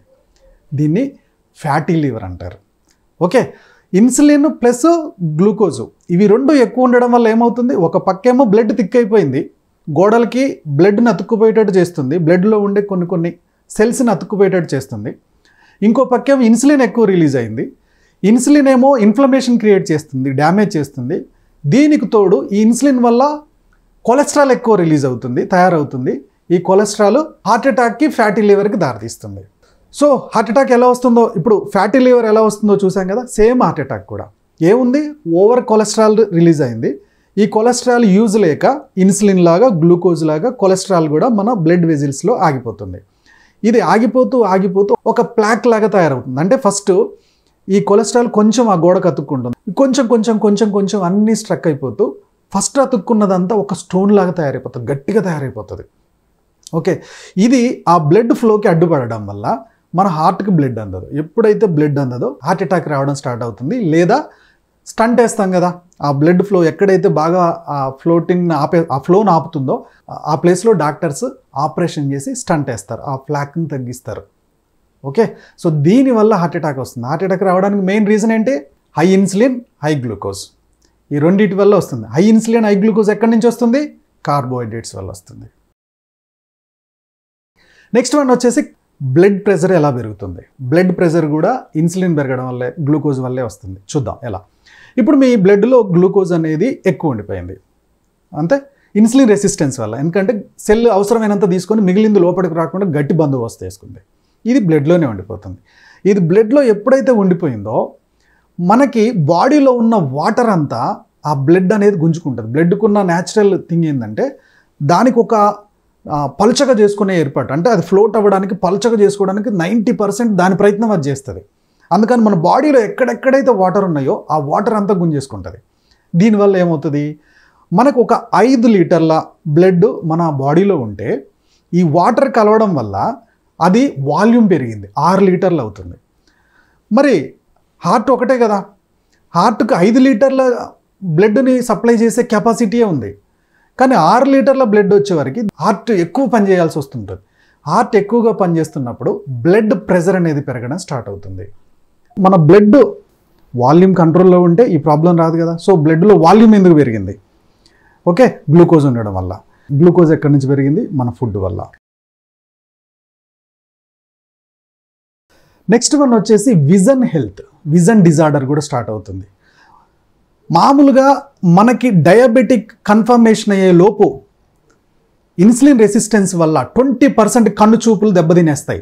20% కన్ను చూపులు. ఎందుకంటే అత్యంత సన్నటి బ్లడ్ వెజల్స్ ఉండే పార్ట్ ఏదన్నా ఉందంటే ఐ. ఈ ఐలో ఈ గ్లూకోజ్ ఎక్కువగా ఉండడం వల్ల ఈ చిన్న వెజల్స్ని అది డ్యామేజ్ చేయడం వల్ల అక్కడికి బ్లడ్ వెళ్ళట్లేదు, ఆక్సిజన్ వెళ్ళట్లేదు. ఈ రెండు వెళ్ళినప్పుడు అది జీవం ఉండదు. ఎప్పుడైతే అది యాక్టివ్గా ఉండదో నెమ్మదిగా అది కొలాప్స్ అవుతుంది. ఇలా కొన్ని లక్షల బ్లడ్ వెజల్స్ కొలాప్స్ అవుతున్నప్పుడు కంటి చూపు మందగించడం స్టార్ట్ అవుతుంది. లేడీస్లో నెక్స్ట్ పెద్ద ప్రాబ్లం వచ్చేసి పీసీఓడి ప్రాబ్లం. ఈ పీసీఓడి ప్రాబ్లం ఎందుకు అవుతుందంటే ఇన్సులిన్ అనేది బాగా పెరుగుతుంది కదా, మనం తీసుకునే ఫుడ్ కోసం అని చెప్పి ఇన్సులిన్ బాగా పెరుగుతుంది. ఇన్సులిన్ అనేది ఒక హార్మోన్. ఈ హార్మోను డైరెక్ట్గా ఈస్ట్రోజన్ని ఇన్ఫ్లుయెన్స్ చేస్తుంది. ఈస్ట్రోజన్ ఇన్ఫ్లుయెన్స్ చేయడం వల్ల ఏమవుతుందంటే ఈస్ట్రోజన్ లెవెల్స్ పెరగడం కానీ తగ్గడం కానీ జరుగుతుంది. ఈస్ట్రోజన్ లెవెల్స్ పెరగడం కానీ తగ్గడం కానీ అబ్నార్మల్గా బిహేవ్ చేస్తాయి. ఎప్పుడైతే అబ్నార్మల్గా బిహేవ్ చేస్తాయో పీసీఓడి ప్రాబ్లం స్టార్ట్ అవుతుంది. ఫస్ట్ ప్రాబ్లం ఇది. రెండో ప్రాబ్లం ఏమవుతుందంటే ఈ హార్మోన్స్కి బ్లడ్ సప్లై జరుగుతుంది కదా, ఈ హార్మోన్స్ బ్లడ్ సప్లైలో ఇన్సులిన్ గ్లూకోజ్ రెండు ఉండడం వల్ల అక్కడ వెజిల్స్ అనేవి డ్యామేజ్ అవుతూ ఉంటాయి. డ్యామేజ్ అయ్యి ఇన్ఫ్లమేషన్ స్టార్ట్ అవుతుంది. ఎప్పుడైతే ఆ ప్లేస్కి డ్యామేజ్ అయ్యి ఇన్ఫ్లమేషన్ స్టార్ట్ అవుతుందో అక్కడికి ఆక్సిజన్ వెళ్ళదు, బ్లడ్ వెళ్ళదు. ఆక్సిజన్ బ్లడ్ వెళ్ళినప్పుడు అవి ఒక నీరు అందకుండా ఉన్న ఒక మొక్కలాగా ఆ ప్లేస్ ఎండిపోతూ ఉంటుంది. సో ఆటోమేటిక్గా బ్లడ్ వెజిల్స్ డ్యామేజ్ అవ్వడం వల్ల ఆ పీసీఓడి ప్రాబ్లం అటు సైడ్ నుంచి ప్రాబ్లం ఎక్కువ అవుతుంది, ఇటు హార్మోన్ నుంచి కూడా ఎక్కువైపోతూ ఉంటుంది. ఇది మెయిన్ పెద్ద ప్రాబ్లం. నెక్స్ట్ ప్రాబ్లం వచ్చేసి మేల్ ఎరెక్టైల్ డిస్ఫంక్షన్లో కూడా ప్రాబ్లం స్టార్ట్ అవుతుంది. అంటే ఈ మేల్లో ఇన్సులిన్ రెసిస్టెన్స్ పెరగడం వల్ల సెక్స్ పొటెన్షియాలిటీ తగ్గిపోతూ ఉంటుంది. ఎలా? మన కంట్లో ఎలా అయితే చిన్న వెజల్స్ ఉంటాయో, బ్లడ్ వెజల్స్ ఉంటాయో, మన కిడ్నీస్లో చిన్న బ్లడ్ వెజల్స్ ఉంటాయో, అలాంటి చిన్న బ్లడ్ వెజల్స్ ఉండే human part reproductive part. Okay, so sex సామర్థ్యానికి సంబంధించిన బ్లడ్ వెజల్స్ కూడా డ్యామేజ్ అవుతాయి high insulin and high glucose వల్ల. ఇవి ఎప్పుడైతే డ్యామేజ్ అవుతూ ఉంటాయో, కొన్ని లక్షల బ్లడ్ వెజల్స్ ఉంటాయి, అందులో 1-2 డ్యామేజ్ అవుతే తెలీదు, కానీ లక్షలో ఒక 10,000 20,000 డ్యామేజ్ అవుతున్నప్పుడు దాని ఎఫెక్ట్ కనపడుతూ ఉంటుంది. మీకు మళ్ళీ చెప్తున్నాను, ఈ ఇన్సులిన్ రెసిస్టెన్స్ అనేది ఇమీడియట్గా స్టార్ట్ కాదు. మినిమం 5 to 10 years పడుతుంది ఒక పర్సన్కి అది లోపల తయారవ్వడానికి. సో ఈ 5 to 10 yearsలో ఎన్ని లక్షల బ్లడ్ వెజల్స్ డ్యామేజ్ అవుతాయో చూడండి. సో దీనివల్ల వాళ్ళలో సెక్స్ పొటెన్షియాలిటీ అనేది తగ్గిపోతుంది, దాని మీద ఇంట్రెస్ట్ తగ్గిపోతుంది. సో ఇది ఇంకొక పెద్ద ప్రాబ్లం. నెక్స్ట్ వన్ వచ్చేసి న్యూరలాజికల్ డిజార్డర్స్ స్టార్ట్ అవుతాయి. అంటే మన బాడీలో బ్రెయిన్ దగ్గర నుంచి ప్రతి పార్ట్కి, ఇప్పుడు మనం ఈ చెయ్యి కదిలియాలంటే బ్రెయిన్ మనకు సిగ్నల్ ఇస్తుంది ఇది కదిలియమని. ప్రతి పార్ట్కి సిగ్నల్ ఎక్కడి నుంచి వస్తాయి? మన న్యూరోస్ ద్వారానే వస్తాయి, బ్రెయిన్ నుంచి వస్తాయి. అవునా? ఈ బ్రెయిన్కి కూడా బ్లడ్ వెజల్స్ అనేది టచ్ అయి ఉంటుంది కదా, దానికి కూడా ఆక్సిజన్ కావాలి, దానికి కూడా బ్లడ్ కావాలి కదా. ఆ బ్లడ్ వెజల్స్ కూడా స్ట్రక్ అయిపోవడం వల్ల, డ్యామేజ్ అవ్వడం వల్ల వీళ్ళకి అల్జీమర్స్ లాంటి ప్రాబ్లమ్స్ వస్తూ ఉంటాయి, కొన్ని గుర్తుండవు. ఓకే, కొంతమందికి బ్రెయిన్ స్ట్రోక్ వస్తుంది. ఓకే, సో ఒక కాలు పనిచేయడం, ఒక కాలు పనిచేయకపోవడం, పెరాలసిస్ రావడం, ఇవన్నీ కూడా ఇన్సులిన్ రెసిస్టెన్స్లో one of the part. Next one వచ్చేసి డైజెషన్ డిజార్డర్. మన ఇన్సులిన్ అనేది డైరెక్ట్గా డైజెషన్ సిస్టమ్ని కూడా ఇన్ఫ్లుయెన్స్ చేస్తుంది. ఎందుకంటే డైజెషన్ సిస్టంలో కావాల్సిన జ్యూస్ ఏదైతే ఉన్నాయో ఆ గ్లాండ్స్ అన్నిటిని కూడా ఇది ఇన్ఫ్లుయెన్స్ చేస్తుంది. దీనివల్ల ఏమవుతుంది, ఇంటెస్టైన్స్లో ఎక్కువగా ఫుడ్ ఉండిపోతుంది. ఈ ఫుడ్ ఎక్కువగా ఉన్నప్పుడు గ్యాస్ ప్రాబ్లమ్స్, డైజెషన్ ప్రాబ్లమ్స్ ఎక్కువ అవుతూ ఉంటాయి. సో ఒక పర్సన్కి 35-40 ఇయర్స్ వచ్చాయి, అతనికి డైజెషన్ ప్రాబ్లం పెద్దగా అవుతుందంటే అది గ్యాస్ట్రిక్ ప్రాబ్లం కాదు, ఇన్సులిన్ రెసిస్టెన్స్ ఉందా లేదో చెక్ చేసుకోవాలి. నెక్స్ట్ ఎఫెక్ట్ వచ్చేసి పిగ్మెంటేషన్ ప్రాబ్లం, మంగు మచ్చలు. పిగ్మెంటేషను, మెలస్మా, మంగు మచ్చలు ఇవన్నీ కూడా ఎక్కువ ఇన్సులిన్ రిలీజ్ అవ్వడం వల్ల జరుగుతాయి. ఓకే, సో ఈ ఇన్సులిన్ అనేది మెలనిన్ ప్రొడక్షన్ని పెంచుతుంది. ఈ మెలనిన్ అనేది ఏంటంటే మన నార్మల్ బ్లడ్ కన్నా కూడా ఇంకొద్దిగా థిక్ ఎక్కువగా ఉంటుంది, కలర్ ఎక్కువగా ఉంటుంది. అది మన స్కిన్లో ఎక్కువగా పేరుకుపోవడం వల్ల డార్క్ ప్యాచ్ అనేది స్టార్ట్ అవుతుంది. బాస్, మీకు గనక పిగ్మెంటేషన్ ప్రాబ్లం ఉందంటే ఓన్లీ పైన స్కిన్ మీద రాసే ప్రాబ్లమే కాకుండా ఇన్సులిన్ రెసిస్టెన్స్ ఏమన్నా ఉందా ఒక్కసారి చెక్ చేసుకుంటే బెటర్. నెక్స్ట్ పెద్ద ప్రాబ్లం వచ్చేసి థైరాయిడ్. ఈ థైరాయిడ్ కూడా ఇన్సులిన్ రెసిస్టెన్స్ వల్లే స్టార్ట్ అవుతుంది. ఇన్సులిన్ రెసిస్టెన్స్ ఉన్నప్పుడు బ్లడ్లో ఇన్సులిన్ ఎక్కువ ఉండిపోతుంది. బ్లడ్లో ఎక్కువ ఇన్సులిన్ ఉన్నప్పుడు మీకు ముందే చెప్పాను, ఇన్సులిన్ అనేది ఒక హార్మోన్ కూడా. ఇన్సులిన్ హార్మోన్ ఏం చేస్తుంది, మనకి థైరాయిడ్ గ్లాండ్ T4ని రిలీజ్ చేస్తుంది. ఈ T4 T3గా కన్వర్ట్ అవ్వాలి, యాక్టివ్ థైరాయిడ్ లాగా కన్వర్ట్ అవ్వాలి, T3గా కన్వర్ట్ అవ్వాలి. ఈ T4ని T3గా కన్వర్ట్ అవ్వకుండా ఇన్సులిన్ అనేది ఇన్ఫ్లుయెన్స్ చేస్తుంది. ఇది కన్వర్ట్ అవ్వడం వల్ల థైరాయిడ్ ప్రాబ్లం స్టార్ట్ అవుతుంది. సో థైరాయిడ్ ప్రాబ్లం స్టార్ట్ అవుతున్నప్పుడు ఏం చేస్తుంది, ఇదే ఇన్సులిన్ ఇంకొక ప్రాబ్లాన్ని కూడా క్రియేట్ చేస్తుంది, ఇంకొక హార్మోన్ కూడా ఇన్ఫ్లుయెన్స్ చేస్తుంది. ఏంటి హార్మోన్, గ్రోత్ హార్మోన్. జెంట్స్లో అయితే టెస్టోస్టిరాన్, లేడీస్లో అయితే ఈస్ట్రోజన్. ఇది సెక్స్ హార్మోన్తో పాటు మన బాడీలో ప్రతి పార్ట్ గ్రోత్ అవ్వడానికి చాలా హెల్ప్ చేసే హార్మోన్ అది. సో ఈ హార్మోన్ని కూడా మన ఇన్సులిన్ ఇన్ఫ్లుయెన్స్ చేయడం వల్ల ఈ హార్మోన్ అబ్నార్మల్గా పనిచేస్తుంది. అందుకని థైరాయిడ్ ప్రాబ్లం ఉన్న వాళ్ళు ఎక్కువగా ఒబెసిటీగా పెరగడానికి, లావు పెరగడానికి ఇన్సులిన్ ఎక్కువగా ఉండడం, ఇన్సులిన్ రెసిస్టెన్స్ కూడా ఇంకొక పెద్ద ప్రాబ్లం అని సైంటిఫిక్గా ప్రూవ్ అయింది. ఓకే బాస్, ఇన్సులిన్ రెసిస్టెన్స్ వల్ల ఏమేం ప్రాబ్లమ్స్ వస్తాయో ఎక్స్ప్లెయిన్ చేశాను కదా. అసలు ఇన్సులిన్ ఎన్ని స్టేజ్ల్లో ఉంటుంది, మనకి ఏ సిమ్టమ్స్ ఉంటాయి, ఈ సిమ్టమ్స్ని బట్టి మనకి ఇన్సులిన్ రెసిస్టెన్స్ ఉందా లేదా అనేది ఇప్పుడు మనం డిస్కస్ చేయబోతున్నాం. So stage 1. ఈ స్టేజ్ 1 ఎలా ఉంటుందంటే, మనం ఫుడ్ తీసుకుంటూ ఉంటాం, మన ఫుడ్ గ్లూకోజ్గా కన్వర్ట్ అవుతుంది. ఈ గ్లూకోజ్ని తీసుకెళ్ళడానికి దానికి సరిపడా ఇన్సులిన్ రిలీజ్ అవుతుంది. ఈ ఇన్సులిన్ అనేది అప్పుడు స్టేజ్ 1లో నార్మల్ స్టేజ్, అప్పుడప్పుడే సెల్ అనేది గ్లూకోజ్ని తనకు కావాల్సినంత తీసుకుంటుంది. ఇన్సులిన్ కూడా కొద్దిగా ఫోర్స్ చేసి దాని లోపల నెట్టేస్తూ ఉంటుంది. ఇంకా రెసిస్టెన్స్ అనేది పూర్తిగా స్టార్ట్ అవ్వదు. ఈ స్టేజ్ దాదాపుగా 25 నుంచి 30 మధ్యలో కూడా స్టార్ట్ అవుతుంది చాలామందిలో. ఓకే, 25 నుంచి 30 మధ్యలో ఇన్సులిన్ స్టేజ్ అనేది, ఈ చిన్న రెసిస్టెన్స్ అనేది స్టార్ట్ అవుతుంది. ఇక్కడ మనకి ఎలాంటి సిమ్టమ్స్ ఉండవు. ఈ స్టేజ్ 1లో ఎలాంటి సిమ్టమ్స్ ఉండవు. అప్పుడప్పుడే జస్ట్ 5 to 10% ఇన్సులిన్ రెసిస్టెన్స్ అనేది స్టార్ట్ అవుతుంది. ఇప్పుడు స్టేజ్ 2కి వద్దాం. స్టేజ్ 2ని మెడికల్ భాషలో హైపర్ ఇన్సులోమినియా అంటారు. అంటే ఇన్సులిన్ బాగా పెరిగినట్టు. ఇక్కడ నెమ్మదిగా సెల్లో ఇన్సులిన్ రెసిస్టెన్స్గా క్రియేట్ అయిపోతున్నాయి. సో బాడీలో ఇన్సులిన్ అనేది పెరుగుతూ ఉంది, గ్లూకోజ్ కొంచెం పెరుగుతూ ఉంటుంది, ఇన్సులిన్ బాగా పెరుగుతూ ఉంటుంది. ఓకే, ఈ స్టేజ్లో ఏమవుతుంటుందంటే, మీకు ఇన్సులిన్ టెస్ట్ ఏం చేయించుకోరు మీరు, కానీ మీకు బాగా ఆకలిస్తూ ఉంటుంది. ఓకే, కొద్దిగా వెయిట్ పెరుగుతూ ఉంటారు, జస్ట్ పొట్ట చుట్టూ, నడుం చుట్టూ ఫ్యాట్ పెరుగుతూ ఉంటుంది. ఓకే, సో ఫిమేల్స్లో కొంచెం పీరియడ్స్ టయానికి రావడం మిస్ అవుతూ ఉంటాయి. ఇర్రెగ్యులర్ పీరియడ్స్ అనేది స్టార్ట్ అవుతుంది. పీసీఓడి ప్రాబ్లం కానీ, థైరాయిడ్ ప్రాబ్లం కానీ ఇక్కడి నుంచి బేసిక్ లెవెల్లో పునాది పడుతూ ఉంటుంది. మెడ చుట్టూ స్కిన్ అనేది డార్క్ అవుతుంది. మెడ మీద చిన్న పులిపెర్లలా కూడా స్టార్ట్ అవుతుంది. సో ఈ పులిపిరి కనుక వాళ్ళ దగ్గర కనుక స్టార్ట్ అవుతుందంటే వాళ్ళకి ఇన్సులిన్ రెసిస్టెన్స్ స్టార్ట్ అయింది, వీళ్ళు డయాబెటిక్ స్టేజ్లోకి వెళ్ళబోతున్నారని అర్థం. ఈ కండిషన్ కూడా దాదాపుగా 2 to 4 years ఉంటుంది. కొంతమందికి 2 yearsకే బయటకు వస్తుంది, కొంతమంది 4 years దాకా ఈ స్టేజ్లోనే ఉంటారు. స్టేజ్ 3 వచ్చేసి, ఈ స్టేజ్లో మీకు లో బ్లడ్ షుగర్ లెవెల్, మీకు బ్లడ్లో షుగర్ లెవెల్ తగ్గడం స్టార్ట్ అవుతూ ఉంటుంది. బ్లడ్లో షుగర్ లెవెల్ తగ్గుతుంది. ఏం చేస్తుంది, గ్లూకోజ్ తయారైంది. ఈ గ్లూకోజ్ని ఇన్సులిన్ ఎక్కువ రిలీజ్ అయిందిగా, బలవంతాన సెల్లో నెట్టేసింది. సో మనం ఫుడ్ తినగానే బలవంతాన గ్లూకోజ్ సెల్లో నెట్టేస్తుందంటే మనకి షుగర్ లెవెల్స్ పడిపోతాయి. ఈ షుగర్ లెవెల్ పడిపోయినప్పుడు కళ్ళు తిరగడం, ఇమీడియట్గా కింద పడిపోవడం, ఇలాంటి సిమ్టమ్స్ వస్తున్నాయి. అంటే ఇన్సులిన్ బాగా పెరుగుతుందని అర్థం. ఈ థర్డ్ స్టేజ్లో టయానికి గనక ఫుడ్ దొరకకపోతే విపరీతమైన కోపం వస్తుంది, లేదా ఏడుపు వస్తుంది, హెడేక్ వస్తుంది. సో తిన్నాక కొద్దిగా రిలాక్స్ అవుతారు. తిన్న తర్వాత ఇమీడియట్గా నీరసం అనిపిస్తుంది, కొద్దిసేపు పడుకోవాలనిపిస్తుంది, టైర్డ్గా ఉన్నట్టు అనిపిస్తుంది.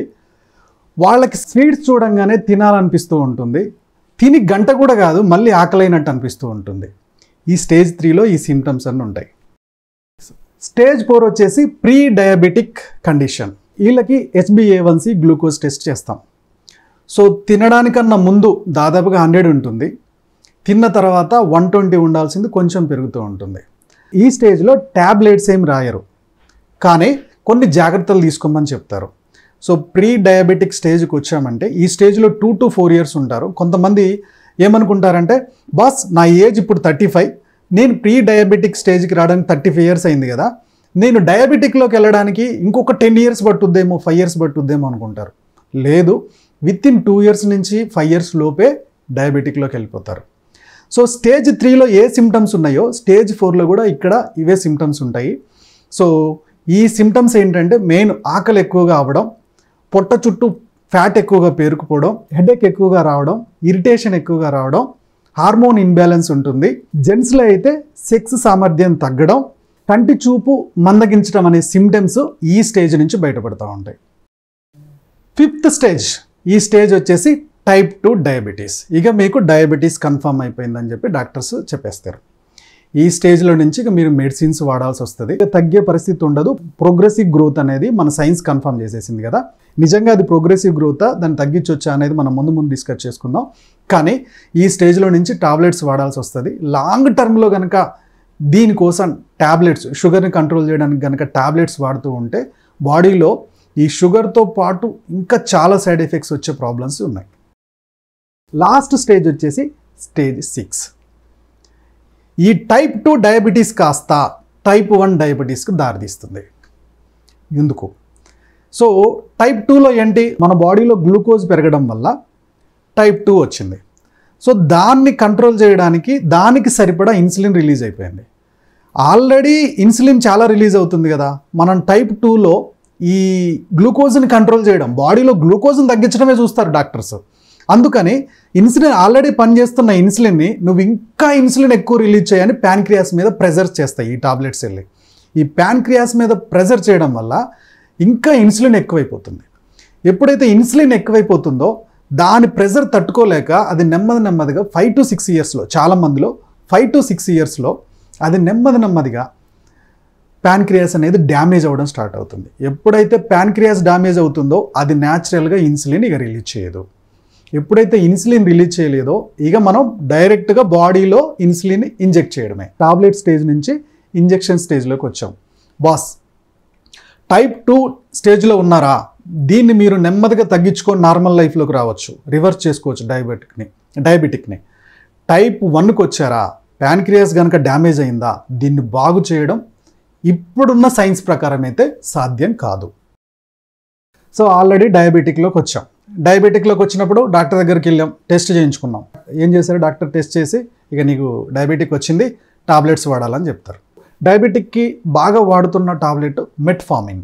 ఈ టాబ్లెట్ ఏం చేస్తుందంటే, మనం టాబ్లెట్ వేసుకొని తర్వాత ఫుడ్ తీసుకుంటాం కదా, గ్లూకోజ్ అనేది రిలీజ్ అవుతుంది కదా. ఈ గ్లూకోజ్ బాడీలో బ్లడ్లో అబ్జర్వ్ కాకుండా ట్రై చేస్తుంది ఇది. సో అప్పుడు ఏమవుతుంది, మన షుగర్ లెవెల్ నార్మల్లే ఉన్నాయని ఒక ఫీలింగ్ వచ్చేస్తుంది. బ్లడ్లో గ్లూకోజ్ కలవలేదు కాబట్టి, అది మిక్స్ అవ్వలేదు కాబట్టి ఓకే, ఇన్సులిన్ కూడా ఎక్కువ రిలీజ్ అవ్వదు.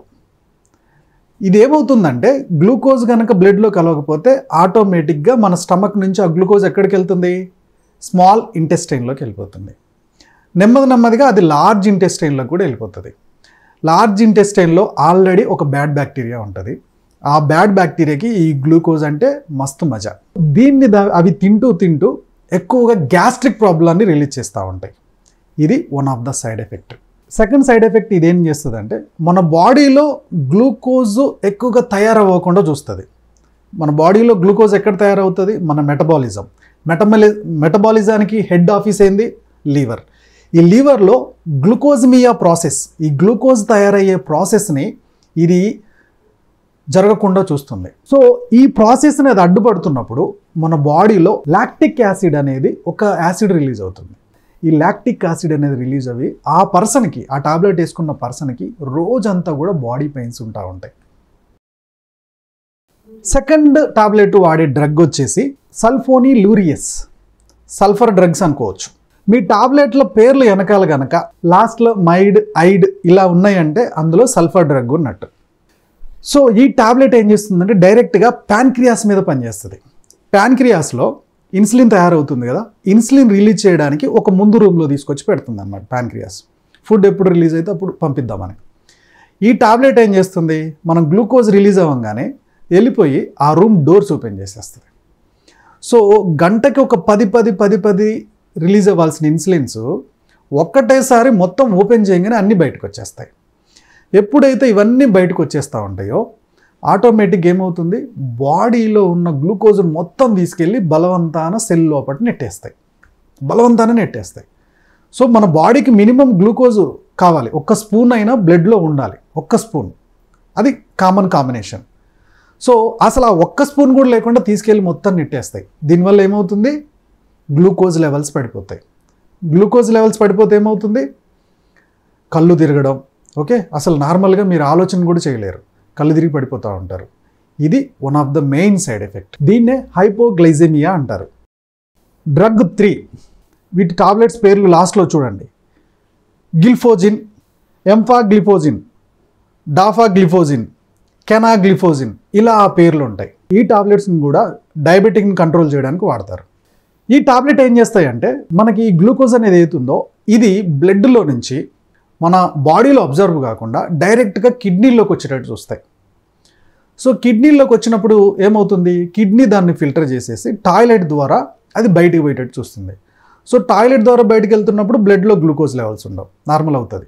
బెస్ట్ ఆప్షనే. కానీ దీంట్లో వస్తున్న ప్రాబ్లం ఏంటంటే, సో ఈ కిడ్నీస్లో నార్మల్గా ఫిల్టర్ చేయడానికి దానికి ప్రెజర్ పెద్దగా ఉండదు, కానీ ఈ గ్లూకోజ్ని ఎక్కువ ఫిల్టర్ చేయాల్సి వస్తున్నప్పుడు అవి డ్యామేజ్ అవుతూ ఉంటాయి. Main problem. రెండో ప్రాబ్లం ఏంటంటే మనకి యూరిన్ ద్వారా బయటకు వెళ్ళిపోతుంది కదా గ్లూకోజ్.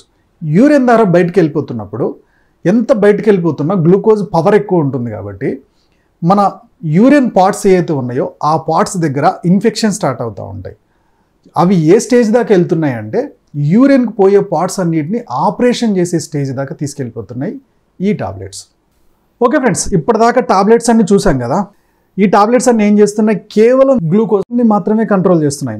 అయితే గ్యాస్ట్రిక్ ట్రబుల్ని పెంచుతున్నాయి డైరెక్ట్గా బ్లడ్లో కలవకుండా, లేదా ప్యాన్క్రియాస్ మీద ఎక్కువ ప్రెజర్ పెడుతున్నాయి ఇంకా ఇన్సులిన్ ఎక్కువ రిలీజ్ చేయాలని, లేదా డైరెక్ట్గా కిడ్నీస్ ద్వారా గ్లూకోజ్ యూరిన్ ద్వారా వెళ్ళిపోయేటట్టు చూస్తున్నాయి. ఓకే, సో ఎక్కడైనా ప్యాన్క్రియాస్ని ఇన్సులిన్ని కంట్రోల్ చేసే ఒక ప్రయత్నం జరుగుతుందా? జరగట్లే. డాక్టర్స్ ఎందుకు అది డెవలప్ చేయట్లేదు, వాళ్ళకే తెలియాలి. ఓకే, బట్ మనకి ప్రాబ్లం ఓన్లీ గ్లూకోజ్ వల్లనే అవుతుందా? లేదు. గ్లూకోజ్ కన్నా ఎక్కువగా ఇన్సులిన్ వల్ల ఎక్కువ ఎఫెక్ట్ అవుతుంది. ఇన్సులిన్ వల్ల ప్రాబ్లం ఎక్కువ అవుతుంది, కానీ ఆ ఇన్సులిన్ని ఎవరు ఐడెంటిఫై చేయట్లే. ఇప్పుడున్న డాక్టర్స్లో కేవలం 10% డాక్టర్స్ మాత్రమే ఇన్సులిన్ టెస్ట్ కూడా చేసి ఇన్సులిన్తో పాటు ఈ డయాబెటిక్కి ట్రీట్మెంట్ ఇస్తున్నారు. 90% జనాలు 1989లో కనిపెట్టిన ఇన్సులిన్ రెసిస్టెన్స్ అనే దాన్ని కూడా జనాలకు చెప్పట్లేదు. ఈ బాధ్యత ఎవరు తీసుకున్నారు? సోషల్ మీడియా వచ్చిన తర్వాత న్యూట్రిషన్ అడ్వైజర్స్ తీసుకున్నారు, న్యూట్రిషన్ సప్లిమెంట్ చేసే వాళ్ళు తీసుకున్నారు. వీళ్ళు న్యాచురల్గా కార్బోహైడ్రేట్స్ తగ్గిస్తూ, కార్బోహైడ్రేట్ తగ్గితే గ్లూకోజ్ తగ్గుతుంది, నార్మల్లోకి వస్తుంది గ్లూకోజ్. అంటే మనకి బాడీకి ఎంత కావాలో అంత గ్లూకోజ్ వస్తుంది. ఎంత గ్లూకోజ్ కావాలో అంతే వస్తున్నప్పుడు మీకు ఆటోమేటిక్గా ఇన్సులిన్ కూడా నార్మల్లోకి వస్తుంది. ఇన్సులిన్ గ్లూకోజ్ నార్మల్లోకి వస్తే హార్ట్ ప్రాబ్లమ్స్ రావు, డయాబెటిక్ రాదు, కిడ్నీ ప్రాబ్లమ్స్ రాదు, ఐ ప్రాబ్లమ్స్ రావు. ఓకే, పీసీఓడి ప్రాబ్లం రాదు, థైరాయిడ్ ప్రాబ్లం రాదు, జెంట్స్లో మేల్ ఎరెక్టికల్ డిజార్డర్ కూడా రాదు. ఇన్ని ప్రాబ్లమ్స్కి ఇన్సులిన్ ప్రాబ్లం అంటుంటే డాక్టర్స్ ఏం రాస్తున్నారండి? గ్లూకోజ్ని కంట్రోల్ చేసే టాబ్లెట్స్ రాస్తున్నారు. ఈ ట్రీట్మెంట్ కరెక్టేనా? సో మనకి ఇప్పుడు ఇన్సులిన్ రెసిస్టెన్స్ ఉందా లేదా, ప్రీ డయాబెటిక్ స్టేజ్లో ఉన్నామా, డయాబెటిక్ స్టేజ్లో ఉన్నామా లేదా అనేది తెలుసుకోవడం ఎలా, ఆ టెస్ట్ల గురించి మాట్లాడుకుందాం. ఫస్ట్ వన్ వచ్చేసి మీరు ఇన్సులిన్ రెసిస్టెన్స్ ఉందా లేదా అని డాక్టర్ దగ్గరికి వెళ్తే డాక్టర్ రాసే టెస్ట్లు ఏంటి, HbA1c రాస్తారు, ఫాస్టింగ్ బ్లడ్ గ్లూకోజ్ టెస్ట్ లేదా పోస్ట్ గ్లూకోజ్ టెస్ట్ రాస్తారు. ఫాస్టింగ్ ఇన్సులిన్ టెస్ట్ కూడా చేయించుకోవాలి. ఇవి చేసుకున్న తర్వాత మీకు ఇన్సులిన్ రెసిస్టెన్స్ ఉందా లేదని ఇన్సులిన్ టెస్ట్ చేయించుకోగానే బేసిక్ 2.5 నుంచి 20 పాయింట్ దాకా ఉంటాయి. ఓకే, సో ఇన్సులిన్ కనుక 2.5 నుంచి 20 పాయింట్ దాకా ఉంటే అబ్బా నాకు నార్మలే ఉందా అనుకుంటా. మీరు 2.5 నుంచి 20 మధ్యలో ఉన్నా కానీ ఇన్సులిన్ రెసిస్టెన్స్ ఉండే ఛాన్స్ ఉంటుంది. దాన్ని ఎలా చెక్ చేసుకోవాలి? సో మీకు ఫాస్టింగ్ ఇన్సులిన్ తీసుకున్నారు కదా, fasting insulin into fasting blood sugar ఎంత ఉందో చూసుకొని డివైడెడ్ బై 405 క్యాల్కులేట్ చేయండి. మీ రిజల్ట్ కనుక 1.43 కనుక వచ్చిందంటే మీకు ఇన్సులిన్ రెసిస్టెన్స్ లేదు, నార్మల్గా ఉంది అని అర్థం.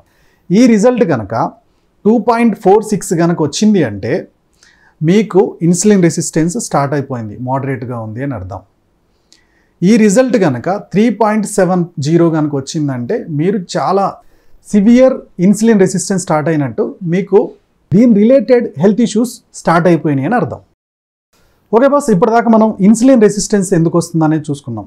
ఏం లేదు, కార్బోహైడ్రేట్స్ ఎక్కువ తీసుకుంటాం, కార్బోహైడ్రేట్స్ వల్ల గ్లూకోజ్ తయారవుతుంది, ఈ గ్లూకోజ్ని చూసి ఇన్సులిన్ వస్తుంది, దీన్ని బలవంతాన ఈ ఇన్సులిన్ తీసుకెళ్ళి సెల్లో నెట్టేస్తుంది, ఆ సెల్ ఏమో నాకు వద్దని చెప్పి గోడ కట్టేసుకుంటుంది, దీనివల్ల బ్లడ్లో ఇన్సులిన్ గ్లూకోజ్ రెండు ఉండిపోతాయి, దీనివల్ల ఈ ప్రాబ్లం వస్తుంది.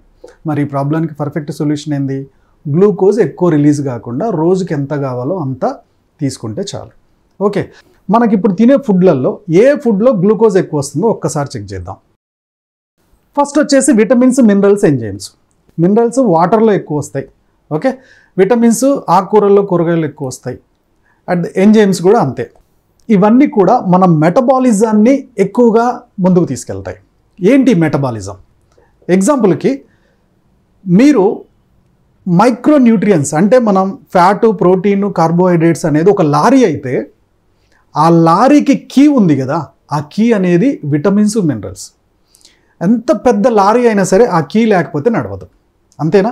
సేమ్ ఈ విటమిన్స్, మినరల్స్ లేకపోతే ఇవి జస్ట్ 5 to 10%, కానీ ఇవి లేకపోతే హ్యూమన్ బాడీ అనేది వర్కౌట్ అవ్వదు. ఎలా? ఎగ్జాంపుల్కి మీరు ప్రోటీన్ ఉంది కదా, ఈ ప్రోటీను కాల్షియంతో కలిసి మనకి బోన్స్ తయారవుతాయి. చూడండి, బోన్స్ ఒక వ్యక్తి చనిపోయిన తర్వాత కూడా దాదాపుగా చాలా సంవత్సరాలు బోన్స్ ఉంటాయి, అవునా?